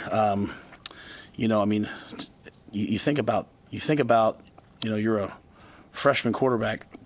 You go out in front of 100,000 people, all of whom have a feeling about you because maybe you were once committed there. Another one of your freshmen drops the opening kickoff return. You start with the ball on the 8-yard line. You bobble the opening kickoff. And what I loved about what Dylan did was he just settled down, right? He gave us chances. If you go back over the last 4 games and you calculate in all the defensive pass interference yardage we've gotten because we throw so many go balls, that would add into kind of what he's done passing game wise. But I think the things that he sees, the things that he's improving upon, this is there's no better teacher than experience. I think he's getting a ton of experience, and they threw a lot of things at him this week. Rutgers threw a lot of things at him. They threw a lot of things at him this week, though, more than he's seen in the past. And I thought he adjusted and handled it really well. He's clearly shown that he has the ability to drop those balls in on some of those lofted throws. On the couple that, at least the one to Banks that he missed, what kind of discussions have you had with him, or have you heard him have in being able to hit those, and what leads to that being fixing that? Yeah, I think when you look at that, you're talking about the play, the wheel route down the sideline, the rub route down the sideline. I think that was a play, and he could probably speak to it better tomorrow. I think that was a play where, they're bringing all that pressure, like they're bearing down on you. The Wolves are at the door, because he came out, he saw 3 over 3 man, he recognized the leverage, he checked to that. That wasn't a call. That's an option he has. He checked to it, and I think he just sped up and said, "Hey, I got it," and let it rip, and so just missed the throw. So part of this teaching is is going back and looking at all the things you do well. He has the ability to go back and look at all the things he does well. And the things you do well should give you confidence. The things you don't do well, that's what spurs you forward. And so, he missed that throw, and then just kind of like a why. Like, hey, why did you miss it? Was it bad mechanics? Was it that you sped up because you saw these things and you knew you had a touchdown, you want to get the ball out of your hand? So when I watch the game with him, I watch the game with him usually in a different light, kind of as the head coach. Glenn's going to do all the football stuff. But for me, it's always, hey, here's these 6, 7, 8 plays. How do we, why did they happen? Does that make sense? And so I'll let him tell you, his thoughts on it, because but to me, I just think, you have people coming at you, you see him open, he knows what's going to happen a lot of times before it happens, and sometimes that anticipation leads you to hurry, and I thought he didn't hurry. How do you think Dante ran it, and did you find some things in the run game in the second half that you like that maybe you can push forward? Yeah, it goes back to what I said last week. When people don't really blitz us and pressure us, we're a good running team. We struggle when people pressure us. Dylan did a good job of when they weren't pressuring us, getting to the right run. We ran some wham plays and some trap plays, which are really good plays. We got the ball to the second level. We need at some point one of these plays to go for 80. And I'm not throwing anyone at it. It's just like that's what we're working on every day. We're working on constantly. Now, Dante, he's a big back. He's going to punish you, right? And then the Ramirez and Emmets come in and they hopefully make you miss and take it further. But I thought in many ways there were some really good things in there in the plan. And then part of it is then when they do pressure you, you're throwing those fades, you're throwing those go balls, you're trying to take advantage of man coverage, hoping to hit them. And we hit some. We got some pass interference that extended drives on others. Matt, you received a statement back from the Big Ten on an officiating call on the Emmett Johnson run. I mean, just what were your conversations like with the league and Troy with the league just over the last 24 hours? Well, I'll first say this. I commend the league for putting out a statement. The worst thing I can do is get up here when I'm trying to get our team to turn forward to UCLA and be talking about, the calls that went against us in a loss. I think that's very forward thinking of, Commissioner Petiti and of Bill Carollo, who's the head of officiating. And I think it's what should be done. We all just want transparency in everything, right? Hey, I come here, you guys ask me what happened on this play, what happened on that play, right? And to do my best to be transparent and answer them. So I appreciate the statement. That was a game, you guys hear us talk about situational football. We're trying to master the last drive of the half, the last drive of the game. When you have one timeout and you think it's a spot, it just makes it hard to coach, right? So that was difficult, and they addressed it. And that's really all I want. I will say this, I think one of the hardest jobs in the world right now is to be an official. I grew up in an era when I played college football. I stood next to Coach Paterno. The officials went out there. They had their whistles. They threw their flags. There weren't 52 camera angles because every game's on, national TV.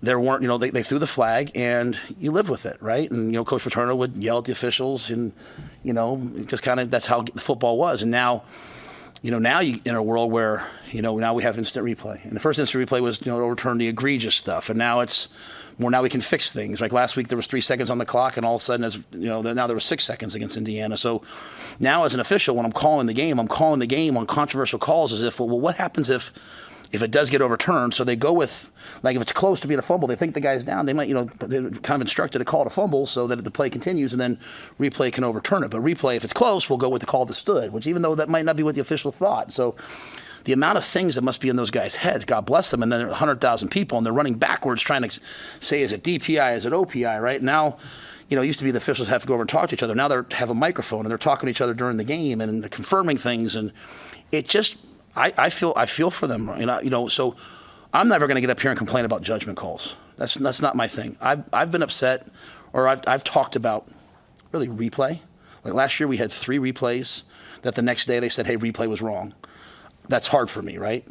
And it used to be replay was in your own building. You'd see the replay official before the game. He was going to go up and make the call. Now replay goes off to a central site somewhere, and it's probably the best system in the world.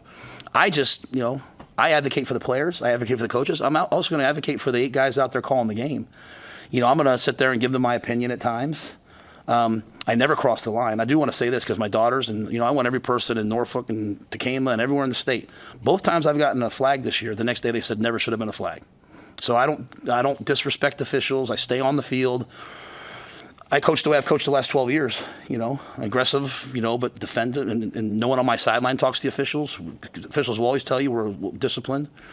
So I appreciate the statement, but I do want to say it must be really hard to be out there making those calls. And there was a really controversial OPI in the Ohio State-Oregon game, right? And they called offensive pass interference. And so what ends up happening is, over the next couple of weeks, the officials, there's all these points of emphasis and all this stuff, and they're talking about OPI, and they're talking about OPI, and then all of a sudden we show up, and we get 2 OPIs, on the last drive of the half and on the last drive of the game. Now, you guys have watched this. I don't know how many OPIs we've had this year, offensive pass interference. But these points of emphasis, that kind of hit you each week, something happens and we change the kickoff return mechanics. Like, as a coach, I can't change what an 18-year-old does or a 22-year-old does on 3 days' notice. We went through camp. We go through all the officiating training. Officials come to practice. We're told to do things a certain way. And then as the season goes on, as things happen, man, the officials have to adjust. Well, we have to adjust. And all of a sudden you get into a game like this and all this stuff happens. So I appreciate the transparency. I do want to make sure everyone understands where I stand, though. I advocate for the officials. I think we should let them call the game, and it shouldn't be all this. It shouldn't change as much as it does based upon this and that. We should just let them call the games and live with the result, right? Like we live with the players' result. So I appreciate that. Some tough things went against us. We've had replay go against us. We've had my penalties go against us. I don't want any more apologies on Sunday. Like, it can't happen against UCLA. It can't happen against Iowa. These things can't happen moving forward. And so I'm very forward thinking. I appreciate, Bill. I appreciate Tony. I appreciate Troy. I appreciate everybody. But it can't keep happening to us. It needs to be fair. And that's not about the guys making judgment calls. They got a tough job. I just want to tell us what the rules are, and we'll kind of go from there. And so that's my take. I hope it's okay that I say that. But, we're not going to sit here and whine about, whether it was a hold or not. During the game, I'm going to yell. When they false started, I yelled, hey, that's a false start. Like that's a not hold, no hold. That's a false start. But then the play's over, we play the next play. And we got to play better. Before we can worry about the officials, we need to worry about ourselves. Had a lot of success with those kids from Miami. We haven't talked as much about Willis, but he played some quality snaps for you. How have you seen him progress as this season has gone along? Yeah, Willis is earning it. I think it's the biggest thing. Like, he's so talented, he's earning it with his preparation and what he does in practice. It's a hard position because you're really playing 3 or 4 positions. Sometimes you're a DN, sometimes you're an outside linebacker, sometimes you're a will backer. And I think he's got great mentorship in that room from MJ. And I thought we got production out of him, which was awesome. So his snaps will continue to go up. And the biggest thing is, like I said, I'm proud of him because he's earning them. He's earning the snaps. It's not just his talent, it's his production, which comes from what he does in practice. I've been really pleased with him in practice. And I think you'll see a lot more of him moving forward. Not a whole lot of transition time, as you guys all know, right? I mean, not like, you have a whole bunch of time to reflect back on, Saturday night and spend a ton of time dwelling upon it. But obviously you gotta go about what you're doing and correct a lot of things. And, it was tough. But as you look back at it, the thing that it comes down to is execution in the fourth quarter and then making plays. And kind of like I probably said after the game, that they made more plays than we did. And in those situations, especially as it came down late in the game, those ones are the critical ones. And they're not like plays out of the ordinary. It's plays that come along with execution. It's plays that come along with, being poised enough throughout that entire game to be able to anticipate some of those things. And as you look back at it, that's where, to me, I'd say they did a better job. In some ways, maybe the end of the game, we were got wore down a little bit defensively, and I think that in the long run cost us. And so that's one of those things where we've talked about we got to play more guys. We have the ability to make sure that we're playing 24 guys of some sorts, and I mean that in a significant some version of a significant role. That's not just one play here on dime on 3rd and 8, but the ability to make sure that we're going to put ourselves in a position come the fourth quarter to be able to execute and do the things because guys are fresh enough mentally and physically. But that just doesn't happen, right? It's got to be deliberate in what you're doing, and that has a lot to do with the week's preparations as well. So, not a whole lot of time, right? You have a night game. I mean, it turns over pretty quick, and now we got to move on. And that was probably the biggest message on Sunday, is our ability to kind of regroup, and reload. Because we got to get rolling. And so they did that, did a good job on Sunday night.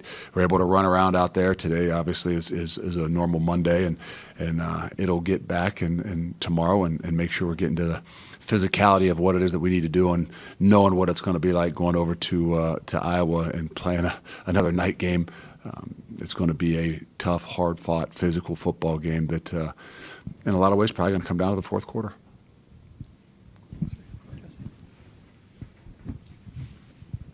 Luke, I don't know how much time you got to spend with Tweed during that portal process. I know you say it often goes very quickly, but how eager did you sense that he was for this opportunity to come to Wisconsin, what he could do, especially knowing his situation at Oklahoma where he wasn't a scholarship player and he was going to get that chance here? Yeah, no, I mean, it didn't take long to figure that out once you got him here.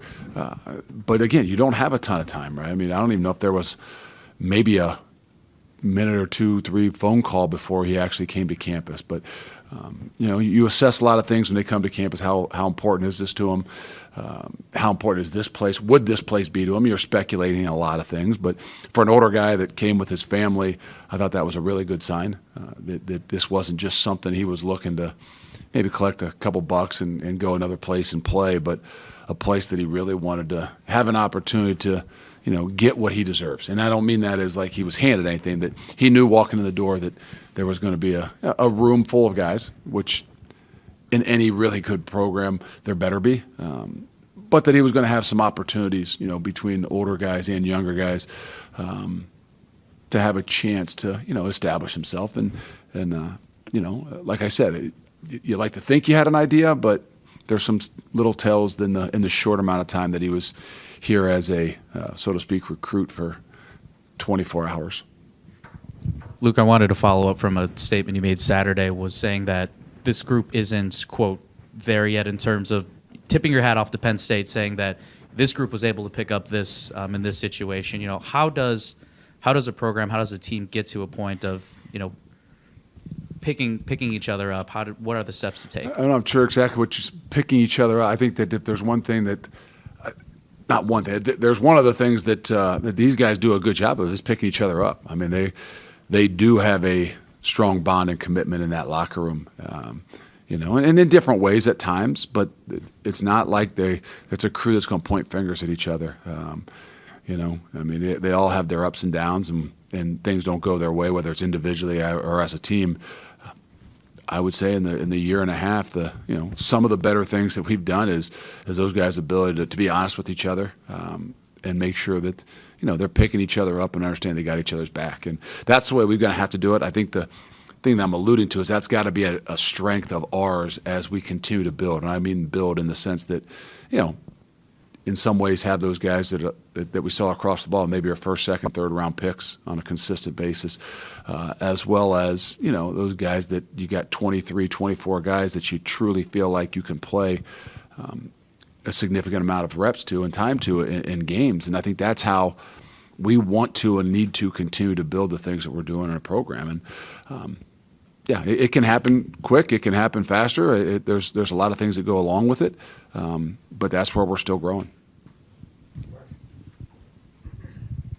I was they run the ball really well, have a really good back. I'm just wondering your thoughts on how do they challenge a defense in terms of, you know, trying to contain that? Well, it's not things that you see every single week. I think that's where they have become more unique. As people would say, hey, they haven't changed a lot. Well, they haven't, but you know, a lot of the game around them has. And so it makes even what they do now, I think, a little bit more unique than the things that they did 8-10 years ago, because there were more people within the Big Ten in particular that were similar in what they did. And they're the ones that have kind of stuck to their guns and continued to thrive in doing what they believe is best.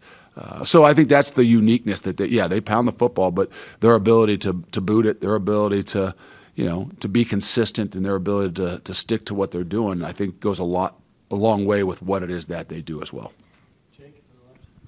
Let's say, Luke, with someone like A.J. Blazek who comes in and with the offensive line in this past offseason, talking to a few of the offensive linemen, it sounds like he caters his coaching style to each player and whatnot. Just what have you seen from him and how he coaches the offensive line and each of its members and how it's paid off early on? Well, I think he starts with he's a relationship guy. And, you know, anytime you're a new guy walking in the door, that votes well for you. But sometimes that also means it takes time. It has a lot to do with the type of kids that you have. And I think our guys are relationship type guys. And probably one of the reasons they came here, obviously, because this place has always been about people. It's always been about relationships. And I know they've had a few O-line coaches in the last 5 years. So I think in some ways, you know, that's given them, you know, some opportunities to grow too. The individuals we're talking about, Jack or even Riley, who's been here for 4 or 5 years.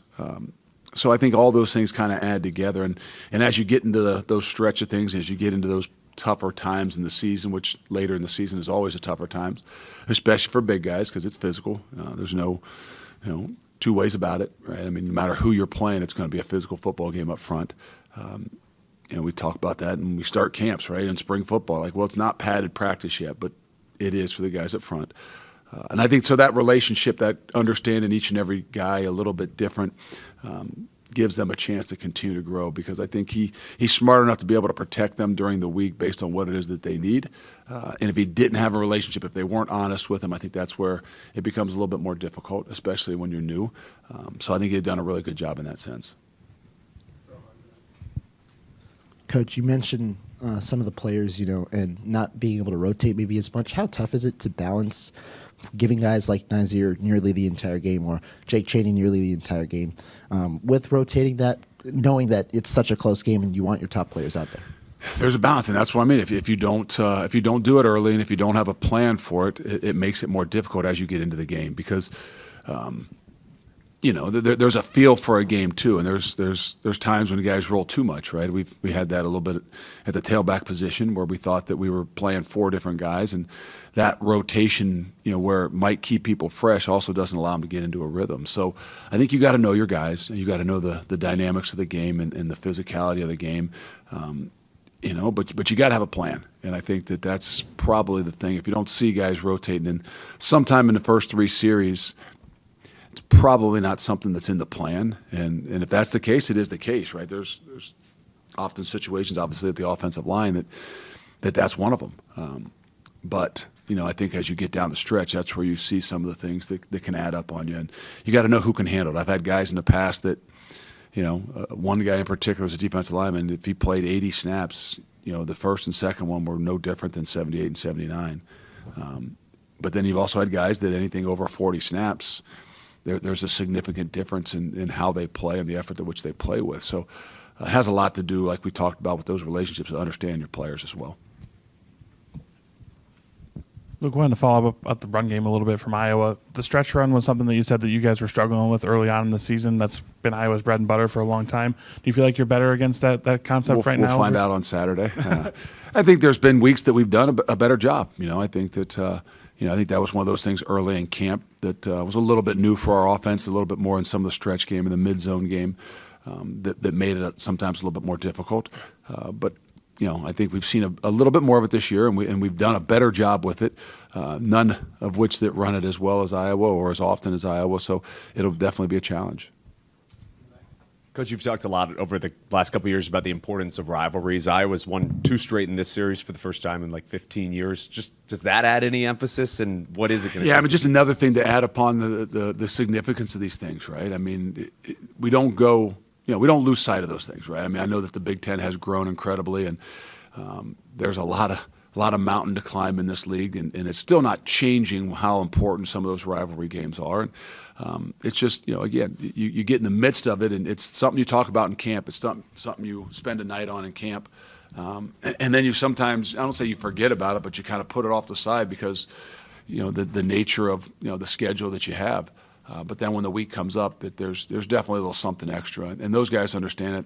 And a majority of our kids, are from this general area, right in the 300-mile radius. I'd say a good 50-60% of our kids, so they understand that. They probably had been recruited at some point in time by Iowa as well, and so they know not just the history, but they know a lot more about that place as well. So I think those kinds of things that add up to make what rivalries really are.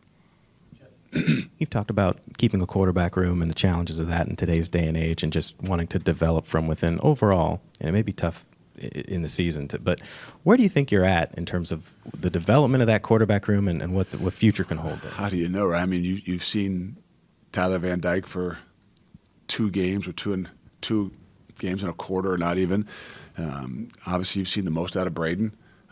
And you've seen nothing really else other than a couple snaps from Mabry. So to say what the development is like is hard, And so it's an ongoing, constant thing. And, you can never have enough, and the depth is always going to probably be an issue until maybe you can truly think you can build from within. But with that being said, it's even harder because you get a talented guy and not a whole lot of people want to sit. And so I'd like to say that I do see a progression in what they're doing. We're out there every single day, and I sit in the quarterback room, and you can definitely hear a progression of what they're doing, whether it's Braden or Mabry.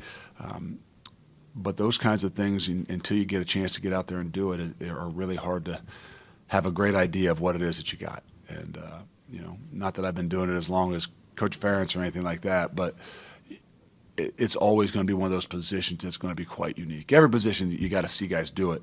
But that's the one position and there's a lot of things that you would have no idea that are going to happen when they get in there. And just in the short amount of time I've been a head coach, that's the things I've probably recognized as much as anything. A guy like we had Desmond Ritter, who was a quarterback for 4 years, but I mean, you talk about a development of what he looked like as a first-year guy to a fourth-year guy as to what he looked like as a high school kid that nobody probably would have taken. Like, there's such a margin there that it's hard to pinpoint exactly what that is at that age.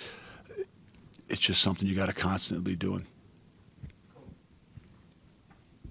Look, we've seen a couple of games of Hunter Wohler being your primary punt returner. Have you liked what he's given you at that spot? Do you think he's added some stability there? He has. He gives you an opportunity. Obviously, he's a sure-handed guy, but he's also a very aggressive guy. And I think we're seeing some other opportunities that could be there for him. And like I told you before, there's not a spot that if we had to have something that you wouldn't put Hunter in, right? I mean, you get limited at quarterback, and I'm sure Hunter could go in there and give you some snaps at quarterback and do a darn good job at whatever that is. And he's just one of those guys that's got that kind of versatility. But we got to be smart because we also don't want him in there 85 snaps a game, and he's playing obviously pretty much every snap on defense and everywhere else we use him does take a toll.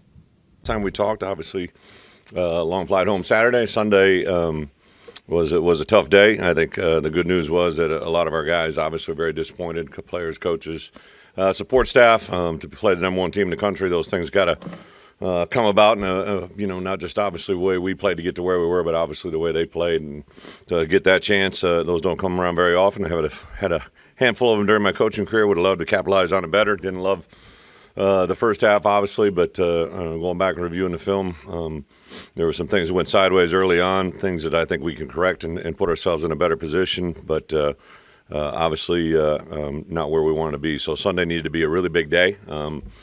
Had about 2.5 hours of learning for our coaches, with our coaches and our players. As a staff, we went through it repeatedly during the day, but kind of had to turn the page Sunday night to jump into our Minnesota preparation, a team that's won 3 games in a row, a team that has played very well down the stretch here. We know who Minnesota is, what they're all about.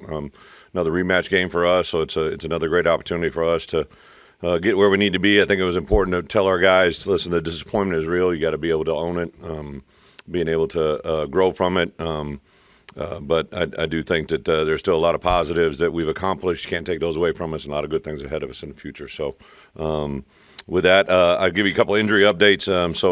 All the guys that left the game, unfortunately, a lot of them were in the DB position. So Torrey Cox has already begun to pass his initial protocol, is on track to be able to practice by somewhat capacity tomorrow, but should be good to go by Wednesday, Thursday. Same thing, Pat Bryant, also in the DB room, Terrence Brooks and Caleb Patterson. Some soft tissue lower leg injuries, but I do think we'll have those guys, if not Tuesday, Wednesday for practice.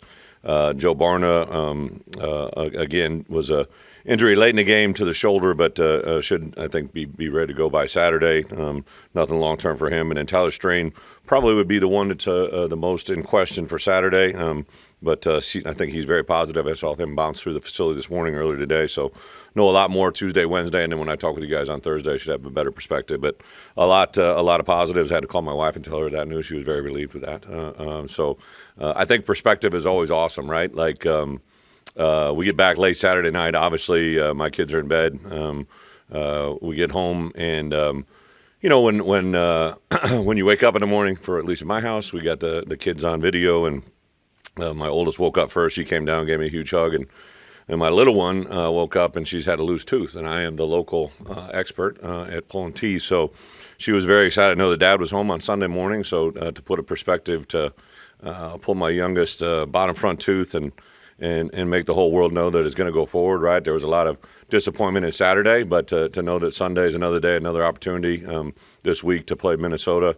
I did take a lot of pride, to be quite honest, and simple thing my wife reminded me was, she said, on Sunday I'm leaving to work, she said, do you think we'll be ranked? I said, I don't know.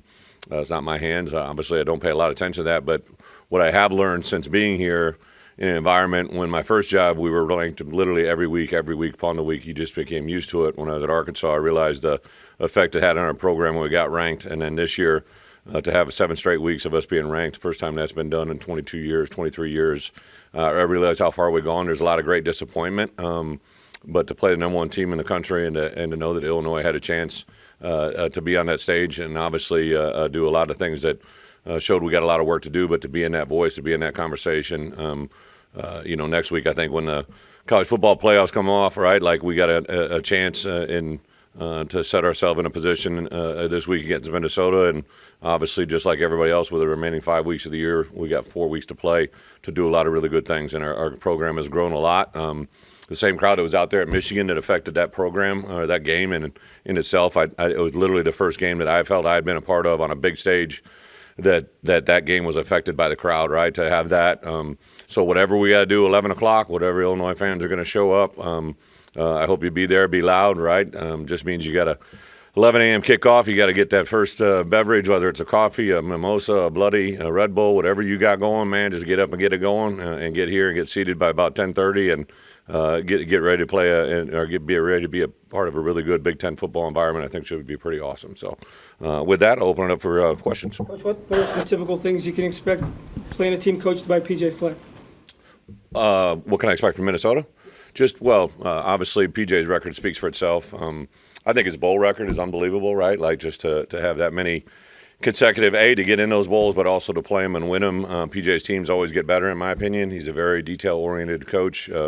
He's a guy during my time here at Illinois. He and I have shared a lot of times on the field, but also, just a guy that I really personally enjoy, who he is, what he stands for. I think people would agree that, like I've always kind of said when we play this game, we're kind of complete opposites, but that's probably why we get along halfway decent. I think his approach to detail, his football fundamentals. One thing that's been impressive, right? So he had changeover and turnover at his coordinators, but they're really kind of the same Minnesota. He continues to hire. Each coordinator kind of has a flavor of their own, but especially when I was watching their special teams, right? Just another really good example of a well-coached football team in all three phases. With Pat in particular, is he a guy because of the volume of reps he's had in his career? Pat Bryant? Yeah, if you were cleared on to practice Wednesday or Thursday. That's a very good point. I think the more, and this is probably coach-driven, not player-driven. I think the coaches, need to have assurance that what they see during the week is what you see on Saturday. And there was actually an example of this earlier this year for a player that really will remain disclosed at this time as well, but a guy that came in on Sunday and just was feeling a little bit different than when he finished the game. It was a game that we had won. Everybody's feeling good, and I kind of got that call on Sunday, and I'm like, really? And then wasn't able to practice Tuesday, Wednesday, Thursday. Maybe got a little bit of limited walkthrough on Thursday and Friday, and went out and played probably the best game of his career on Saturday. But he's a multi-year starter, right? So I think there is that level, especially with Pat. And to be honest, I feel fairly confident, Pat. I mean, he literally told me yesterday there's not a chance he's not playing in this game. But I said, unless you stayed at Holiday Inn Express last night and got a doctorate degree I didn't aware of, you don't get to make that call, right? But he assured me he's going to play. But for us, if someone can't play, like one of the balancing acts you got to have as a coach, if you have someone that you feel confident about, you could play them with limited reps. It actually is beneficial to rep the guys that can play in his place, right? So for a guy like Pat Bryant, right, if he can't really go until Wednesday, Thursday full go, the value of having Malik Elzy, Alex Kapka-Jones, Hank Bate, like all those guys that are going to fill into that void has been really good. Defensively, takeaways have been such a big part and helped. But what do you feel like you guys, identity-wise, can do if maybe those aren't coming in bunches like we've seen? Well, we can't give up big plays, right? Like, I know I remember one stat I think I saw in the Oregon-Ohio State game. I think Ohio State had given up, I believe, 8 plays of over 25 yards. Over 20 yards was a pretty staggering number that come out of it. And, that's going into our game plan. Obviously, we didn't hold true to that in certain regards defensively. In the second half, a little different, but there was just too many free yardage in that first half. And if you go back to really the two worst halves of the season for us defensively have been the second half of Purdue and the first half of Oregon. Both kind of uniquely different, but both of them were victims of big plays, right? And I think that has to be a very resounding effort by our defense, not only in our game plan, but also our game schemes and also our players, that we just have to minimize the big play opportunities. You have to make them earn everything.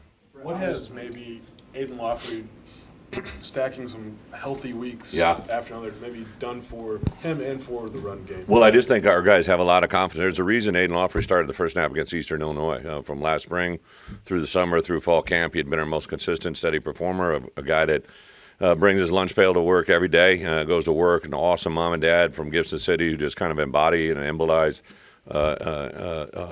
everything that we want about this program. And on top of that, he's very quick and he's very talented. So he had a couple, it was kind of probably one of the most defeating parts of Sunday or Saturday's game, Sunday's film analysis, is to see those two first big runs or two big plays. It's 14-0. It's not where you want to be, but we have two good things. And then we gave up then we had a turnover, and that kind of deflated those two or three good runs that we had. So I want to make sure that we run the ball consistently. I think to win games in the Big Ten, you got to run the ball, defend the run, and cover kicks. And obviously we at times haven't been able to do that, but he's got to be a big part of it. Luke's a big reason you guys has been as successful as you've been. What are the points of emphasis after a game that I think he? Yeah, I think first I'll get, I'd ask Barry, I asked all the coaches, but in this case, right, it's Barry and Luke specifically, right, to have a good conversation on Sunday. What maybe Luke was trying to tell us that we didn't hear, right, or that we didn't see. And I think Barry had some really good answers last night that I thought were really good. Listen, I think you guys know me well enough. I talk about communication a lot, right? And communication is a two-way street. You got to be able to speak it. They got to be able to hear it. And then vice versa. When they're telling you things, even verbally or non-verbally, you got to be able to understand it and hear it.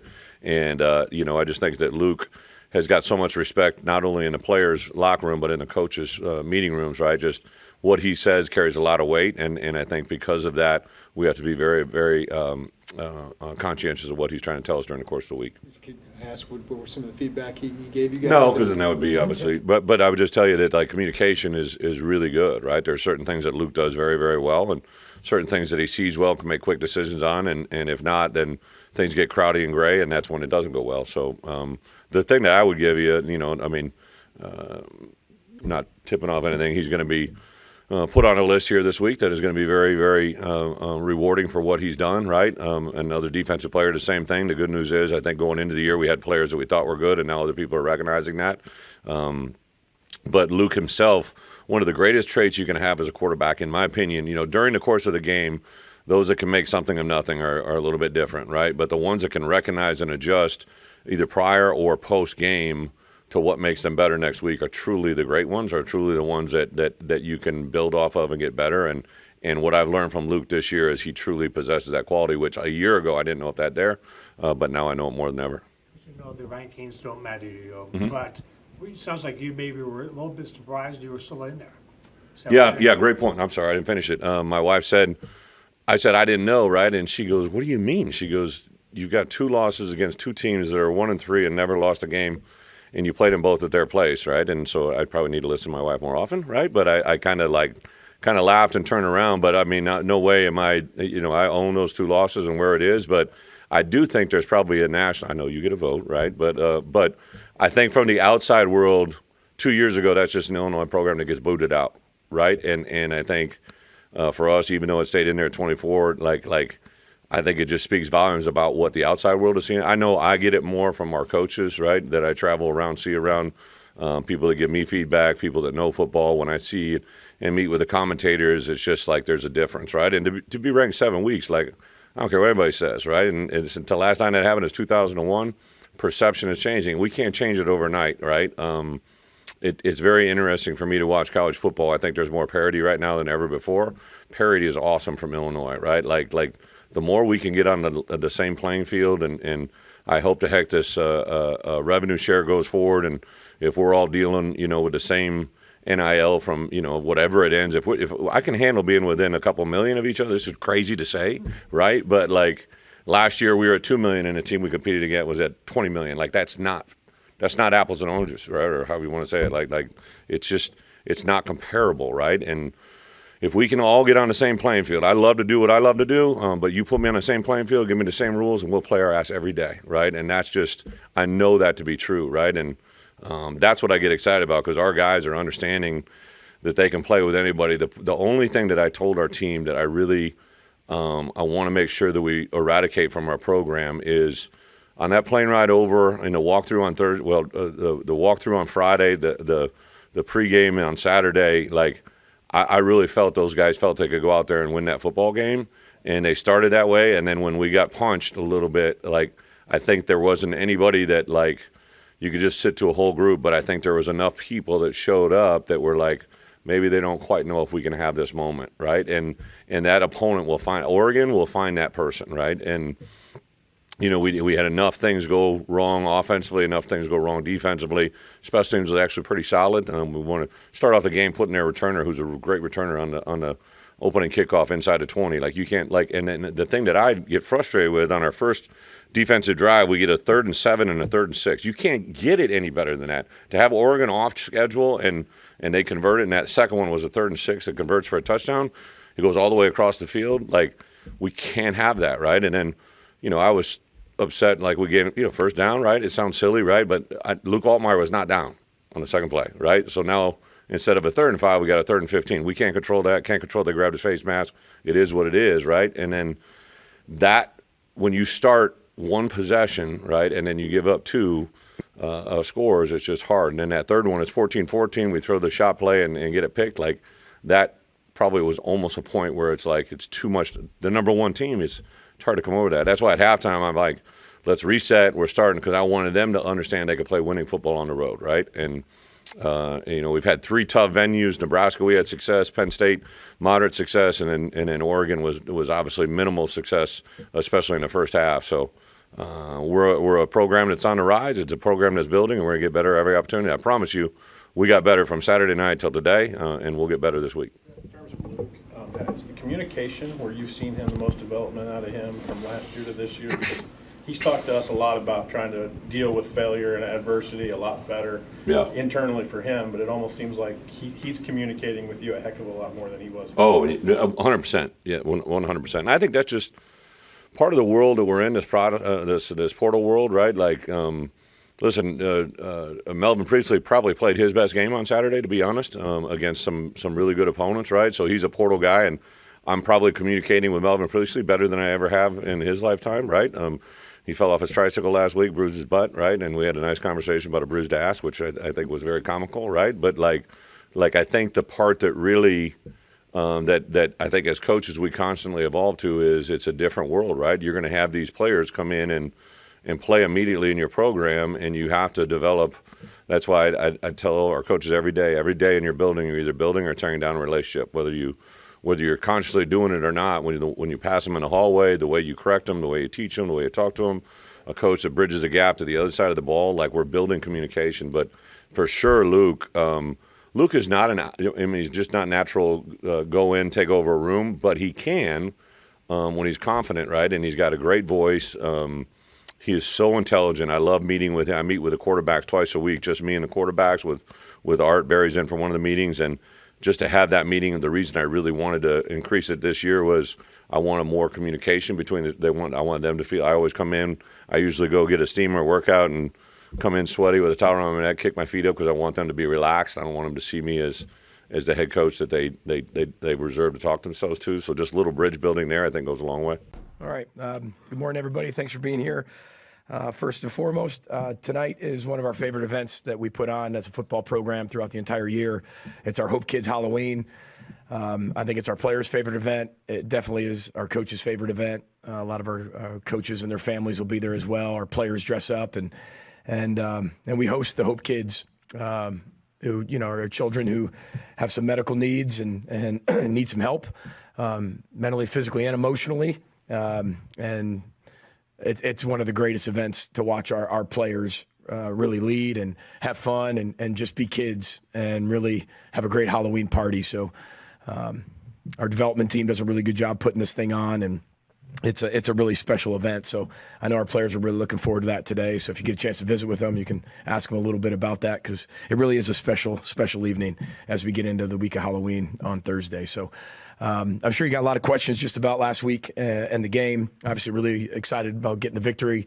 Goal was to be 1-0, and the goal was to do it better. And I thought we accomplished that. Played a lot of complimentary football, offense, defense, and special teams, and were able to learn a lot from it and move on. So learn the lesson, right? Leave the event, move on, and that's what we did.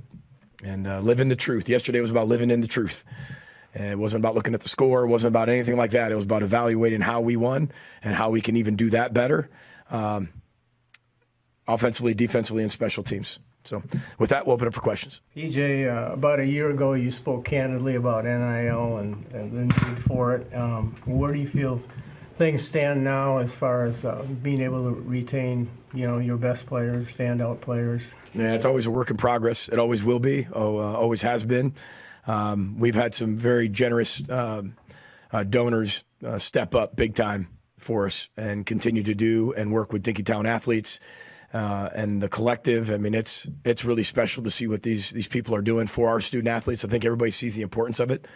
And I think everybody, people can report what they think is actually there. But when you start to see what people are doing and how they're doing it, and where people are because of it, and the investment into their student athletes and investment into their football programs, that goes a long, long way in building football programs in 2024 and beyond. So I'm really excited about where we are and the progress we continue to make every single day. Dave, you know this, as we talked before. I mean, the job of the head football coach is even more important now in fundraising, not just for facilities and stuff, but for your student athletes and getting out there and making sure people are really, really aware of what's going on in college football and how people can keep things together and then go get the needs that you need to be able to get. So I think people are really becoming more aware of it, especially our fans, our donors, our boosters, our support staff, our supporters, and I can't thank them enough. And we got to continue to keep doing more. I got to continue to keep working harder. and making sure everybody understands that. But I think we have a really good understanding of where we are, and our administration and the people that are involved in our NIL and Dinkytown, I know, are working really, really hard as well. PJ, what do you look to as some of the big offseason benchmarks when it came to evolution of how the offense runs now today? Yeah, good question, Andy. I think it was just, we wanted to be able to move the football without just being able to run the football. I know that sounds really simple and complex, but it's or very simple and non-complex. But to be able to do that, you have to have a lot of trust in your players. You have to have a lot of consistency, and they have to be able to process at a really high level. I talked to you afterwards about how many plays were actually called. I don't know if we've ever had as many plays called, different plays, different concepts since we've been here. But it was simple us, because that's what the players have been working on since January. You watch the evolution of where Max was from North Carolina to now. You watch the evolution of him as a leader from January till now. I mean, it is night and day. And that's all compliment, because it was never bad. It's just different. The processing of information, the ownership of the system, the consistency in the performance from everybody.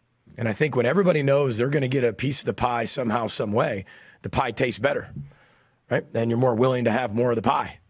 And I think that's what this team has done selflessly from January on, but it's way more real now, because you're in the thick of things. You're in the season, and it's testing that. But the throwing to run it was something we wanted to do back in January, because that was something that we attempted last year. You can see a lot of critical situations in games that we didn't finish. We do throw the ball, and we can end the game. We just don't execute it. And this year we knew we were going to have to be able to close that gap to find a way to do that. And, you look at the North Carolina game, it was the last-second field goal. That game could have went either way. The Michigan game could have went either way. There's also the USC game could have went either way. UCLA game could have went either way. So the people say, well, we could be this. Well, we also could be something else in a different way. I don't live in the coulda, woulda, shouldas. You live in what's real, and you live in what's truth. I mean, we are who we are. We're 1-0 in the Maryland season. We've already turned the page to Illinois, who's a really good ranked football team, and we're going to have to play better than we did last week, and our players know that. So if it takes running or throwing it to run it, if it takes running it to run it, throwing it to throw it, whatever it takes, we've got to find a way to be able to execute. But the execution is what's helping us be able to stay ahead of the chains and make it a very balanced offense. Piggybacking off that, Max mentioned post-game about how much he's designing and Coach Harbaugh is designing and working on new concepts for the offense, and sometimes he doesn't even understand them until he fleshes them out a few days later in the week. Just how have you seen him develop as a play coach? Yeah, I think he's being very, very humble when he says he doesn't even understand that. There's not much that he doesn't understand.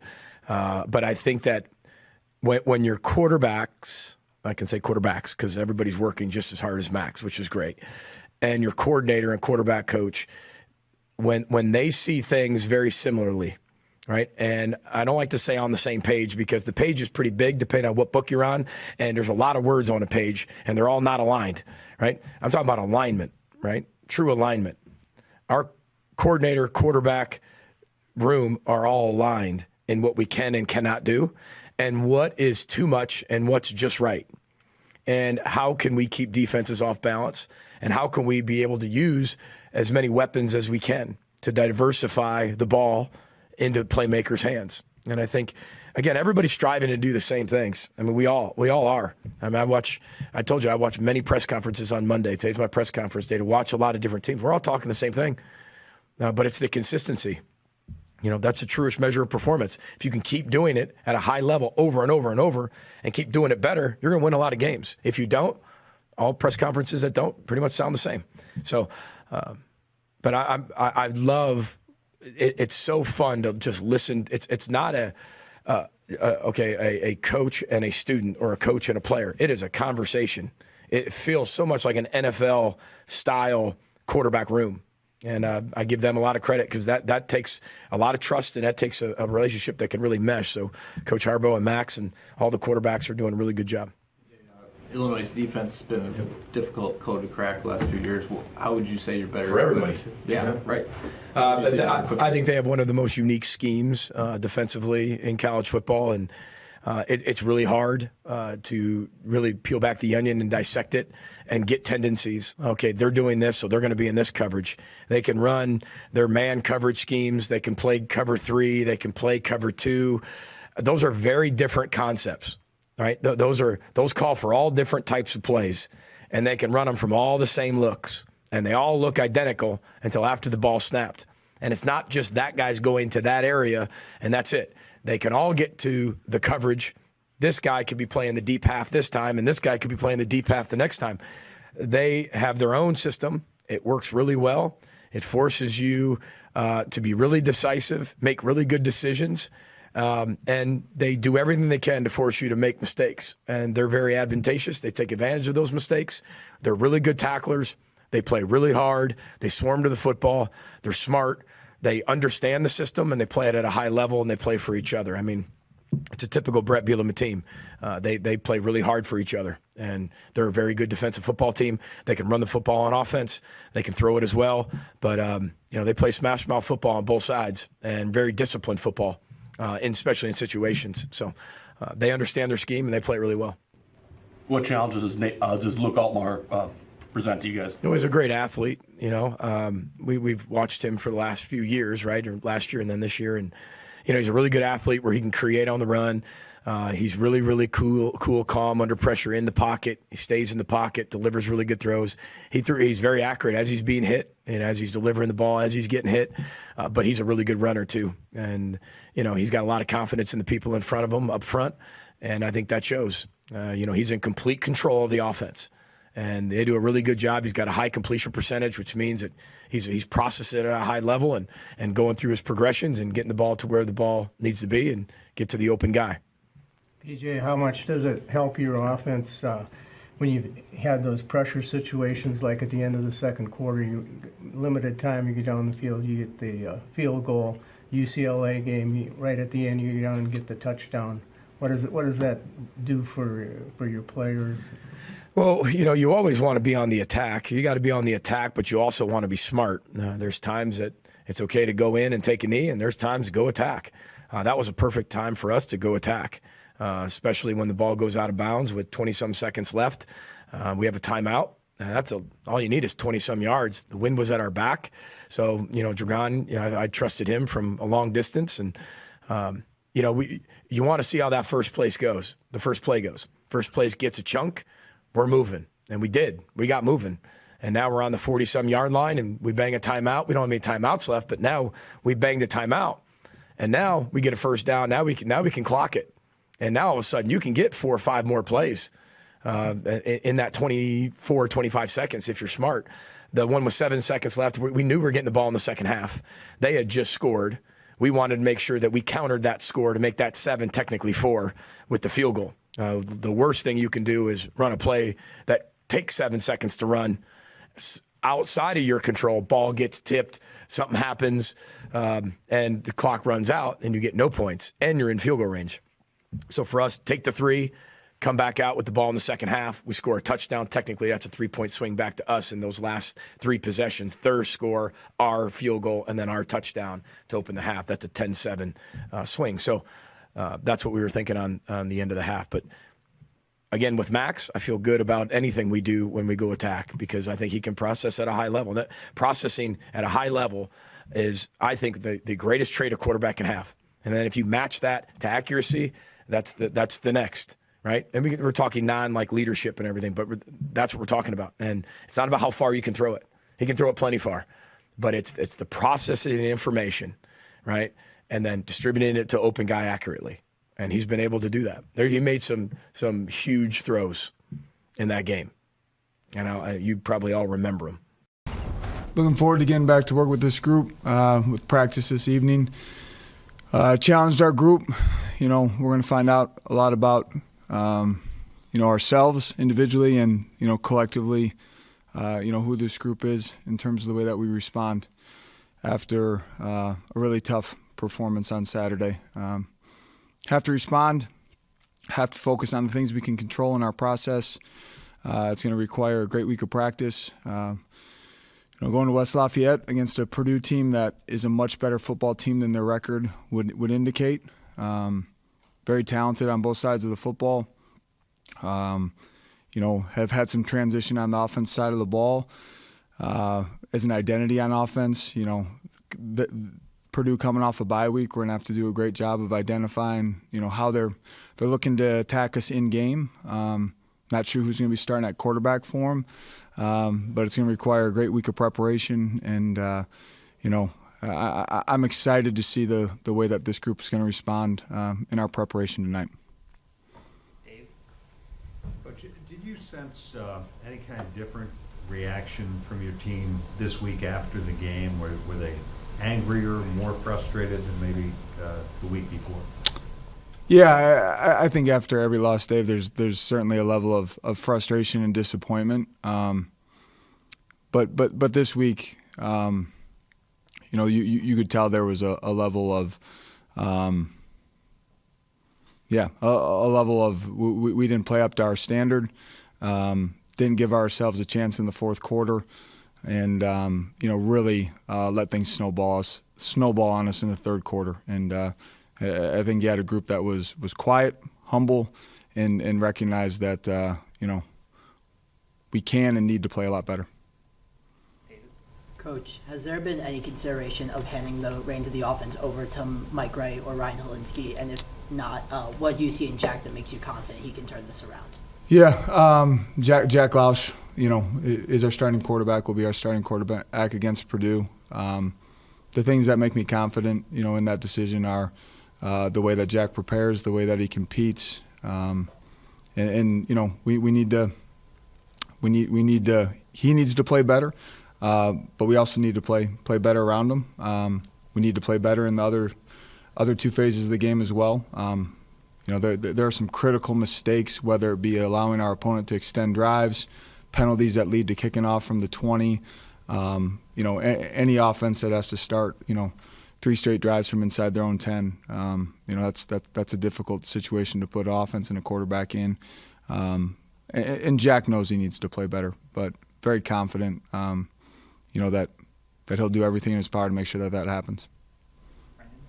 Coach, you talked about playing better around Jack. Obviously, the receiver room's taken a hit with injuries, first with AJ, then with Bryce. What have you seen from guys like Frank Covey and Calvin Johnson that gives you confidence in this receiver room's depth? Yeah, no, I thought CJ had his best game of the year. Big third down conversion. Frank opens up the game with a great catch and some yards after contact, doing a good job. Blocking. Hayden Elegant came in and did some really, really good things for us. Donnie Gray has a big catch late. Got to continue to find ways to get AJ the football. I'll talk about a warrior. I mean, a competitor, a dude that just found a way to get himself back out on the field for Saturday. I mean, I know AJ didn't start his career here, but man, he's the ultimate Wildcat. So much respect and appreciation for that guy, and we're excited to get Bryce back. Obviously having Bryce back. He plays such a key role in our passing game, and there's things that we can do to help Jack out when it comes to simplifying pictures for him, helping him in protection, giving him a little bit more time, and you could tell after that first interception, Jack, the second he let it go, knew that it was a poor decision, and I think that affected him the rest of the day. Jack will flush it. He'll be better this week. Henry? Coach, could you go into detail of why Bryce couldn't go last Saturday, and he confirmed that he'll be back this week? Yeah, won't go into detail other than the fact that, it's just been something that, Bryce has been battling through it. It's kind of been nagging, and was able to get himself to game day, and this week he just, wasn't able to. Hopeful that he'll be back this week. We'll know a lot more as we hit the midpoint, but this is something that Bryce has been dealing with here for a few weeks. He's been battling, and just couldn't make a go of it this past Saturday. What did you see in Drew Wagner that gave you the confidence to put him back there? Yeah, gosh, he's one of the first guys out to practice every single day. Catching extra punts, knowing that, he's our third string punt returner for Wisconsin with AJ and Bryce both full go, and just stayed ready. You know, all of a sudden, did not feel comfortable putting AJ back there catching punts, coming off of what he had come off the previous week, and then Bryce isn't available, and we're having conversations of how we're going to manage as a staff. And I mean, that young man doesn't blink, and he doesn't blink because of the way that he prepares. The confidence comes from incredible preparation, and early on we were just telling him to fair catch it and, you know, possess the football, and decided to, you know, after a few catches, give him an opportunity to let it rip. And you know, Paul Creighton said, I've never seen a look in a young man's eyes as excited as Drew Wagner was for that opportunity. Man, did he capitalize on it. Drew Wagner, relatively local kid from the Milwaukee area, walked on, and since the day he stepped on campus, he's done nothing but all the right things and competed. I think that's just a small glimpse of what we have to look forward to in the future with Drew. Matt, in your assessment of Zach Lujan as offensive coordinator, what do you think he's brought to the offense, and has he met your expectations from when you made the hire? Zach absolutely has met expectations. Our production on offense haven't met our expectations, and we're working tirelessly to get that fixed, not only in the short term but in the long term. But very confident in the man that we have running our offense. All of us are very aware that the production is nowhere close to where it needs to be, and there's a lot of components of that. But very confident that both short term and long term, you know, Zach's the right guy to do that. And as a follow-up, you mentioned long term there. You know, if things don't improve, would there be any consideration of a change at offensive coordinator? No, absolutely not. Coach, given Drew's performance on punt returns this past weekend, do you expect to continue utilizing him as a punt returner going forward? We'll see how the health of AJ and Bryce is, but certainly something to consider as we're evaluating, you know, the health of those guys. And Drew's proven that he can do it at the biggest stage in the biggest arena. You know, we'll at the end of the day, you know, we just got to continue to evaluate how we can get the best guys on the field to put us into situations to win football games. And as you get late into the year, injuries are part of college football, part of the Big Ten. But Drew will step up to the plate in whatever role, whether it's running down and kickoff, returning punts, you know, out at wide receiver. He's someone that we have a lot of confidence in. Charlie? Coach, statistically, Purdue is one of the worst power conference defenses. How important is it for this particular game to be a bounce back for the offense? Yeah, no, I mean, it's critical that we bounce back in all three phases coming off the performance that we had on Saturday. You know, defensively, you know, they're going to play a lot of man coverage, a lot of single high defense, and then they do a good job of disguising their big zone off of that. You know, and we're going to have to find ways, you know, to find efficiency in whatever way we can find it, and then make sure that, you know, as we're creating first downs and efficiency, find some explosive plays that can lead to putting touchdowns on the board. I would, you know, I think one thing that we have to do a great job of as a staff and as a team and as a program is not allow stats or a record to lull us to sleep. This is a very talented football team. You know, Coach Walters and his staff have been through some transition. Ryan's a very football or defensive-minded, great defensive coach that, you know, has been calling the offense here for the last couple weeks.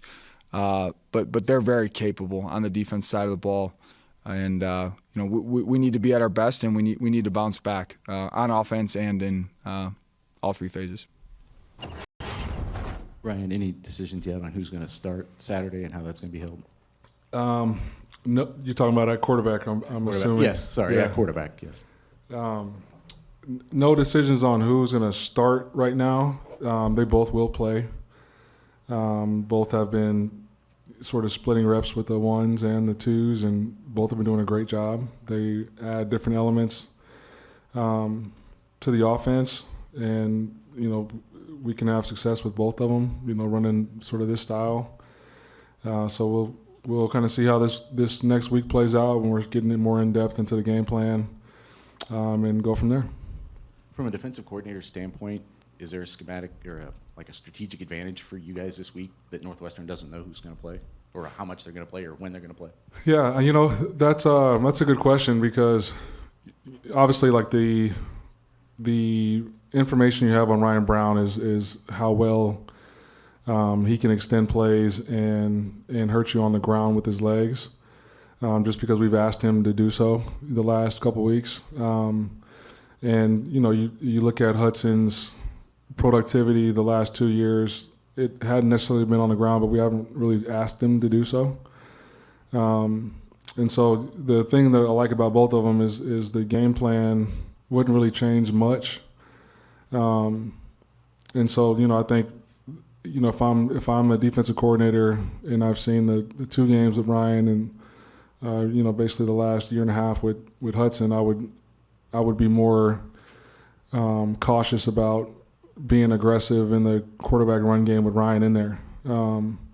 So does that mean that they'll change what they do? I don't think so. They kind of run what they run. You look at the last 2 years for them as well, and they've played some quarterbacks that are athletic and do like the RPO game and the zone read game, and they don't really change much. They'll mix in a couple different calls or features, some calls that are already in their system a little more. But they play what they play, and it's a primarily split safety defense. So you have that extra half a hat in the run game to be solid with the quarterback pulling the ball. Jason was just saying that, from his standpoint, one of the keys to making this work is having a plan that both guys are bought into, I guess, essentially. And you mentioned last week that you thought maybe Hudson and Ryan had sort of a special relationship in that. Can you expound on that? Why you think that this might work with them, where I suppose with another pairing there might be problems? Yeah, with those 2 guys, like there aren't any egos. They both root for each other when whoever's in there. There was a play at practice where Hudson hit a long one, and you see Ryan Braun throwing his hands up in the air, behind the huddle. A couple series later, Ryan escapes the pocket and hits like a 60-yard run for a touchdown, and Hudson's back there, high-fiving and putting his hands up. So I think that's why it works. Hudson's been able to sort of see Ryan's growth, and not only on the field, but just from his maturity. And the way he studies and actively participates in meetings. And I think Hudson has also appreciated the way Ryan has captivated the locker room. And, his energy and is infectious, and definitely gets the guys going. And he can provide a spark just from a mentality standpoint. And, I think both of those guys sort of have played well off of each other this last week. I know when seasons aren't going the way people want, they always look to the coaches first. Like, how does a coach fix this? At the same time, the players spend more time alone or with each other, probably without you guys. Mm-hmm. What are some examples that you're seeing of I guess, people stepping up and keeping the right attitude, the right vibe going that you need for these final 5 games? Yeah, I've been really impressed with, obviously last week there was a lot of noise, right? Bye week, and sometimes X or Twitter, whatever you want to call it, can get crazy, and a lot of things are said that aren't necessarily true, and so when you're dealing with 18 to 22-year-olds, that can shake a locker room. It can the negativity, the whispers, all of that I have seen shake a locker room, but it didn't with our guys. They came out and had a great amount of energy this past week, and usually during a bye week, especially this time of year, I don't care how the season is going, it can be pulling teeth sometimes to get guys to practice the right way. And not one time did we have to prod or pull them or push them to go. And we had a physical week of practice. We were padded up all 3 days, really focused on us improving as a team, and so that meant going good on good for 3 days in a row. And when I say it was physical, it was very physical. Thursday got chippy.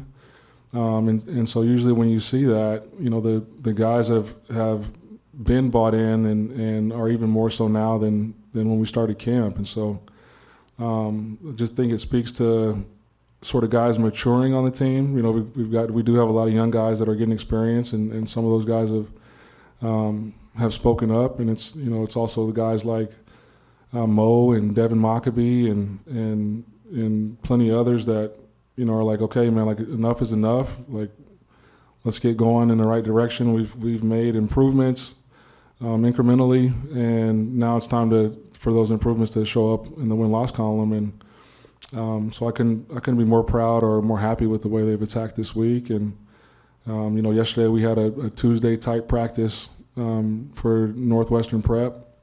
Guys were locked in, they were focused, and got after it. So as a coach, you couldn't ask for anything more than that, especially given the circumstances.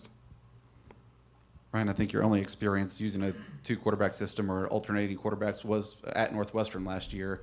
What did you learn about kind of having to handle that with Bennett and Ryan last year, and how maybe you can use this to your advantage? Yeah, I think last year's circumstances were a little bit different, just because you had a guy down and didn't know which direction to go. Now you've got 2 guys that are available and healthy, and so like I said, I just think that they have a lot of respect for each other and don't have any egos. So they wouldn't bat an eye if I said, hey, so-and-so is a starter and he's going to take all the reps. They wouldn't bat an eye if I said, you guys are going to split reps, or you got a special package where you'll both be in there. They want the team to win and trust us to make the right decision to give us the best chance to go do so. I think obviously Ryan has talked about that experience last year helped him when he was going to start this year, but now he's had 2 games as the guy. How much more comfortable are the playmakers around him with him when he's in the game? Oh, they're extremely comfortable. Obviously, I thought we were able to move the ball against Oregon. Obviously, couldn't get points on the board, but they operated well in the huddle. Like he's got a presence about him, and they're comfortable and encouraged by what Hudson brings to the table as well, especially with what we're doing right now. So. I think, like I said, both of those guys will be able to do a fantastic job for us, and I highly anticipate both of them, playing well when their number is called on Saturday.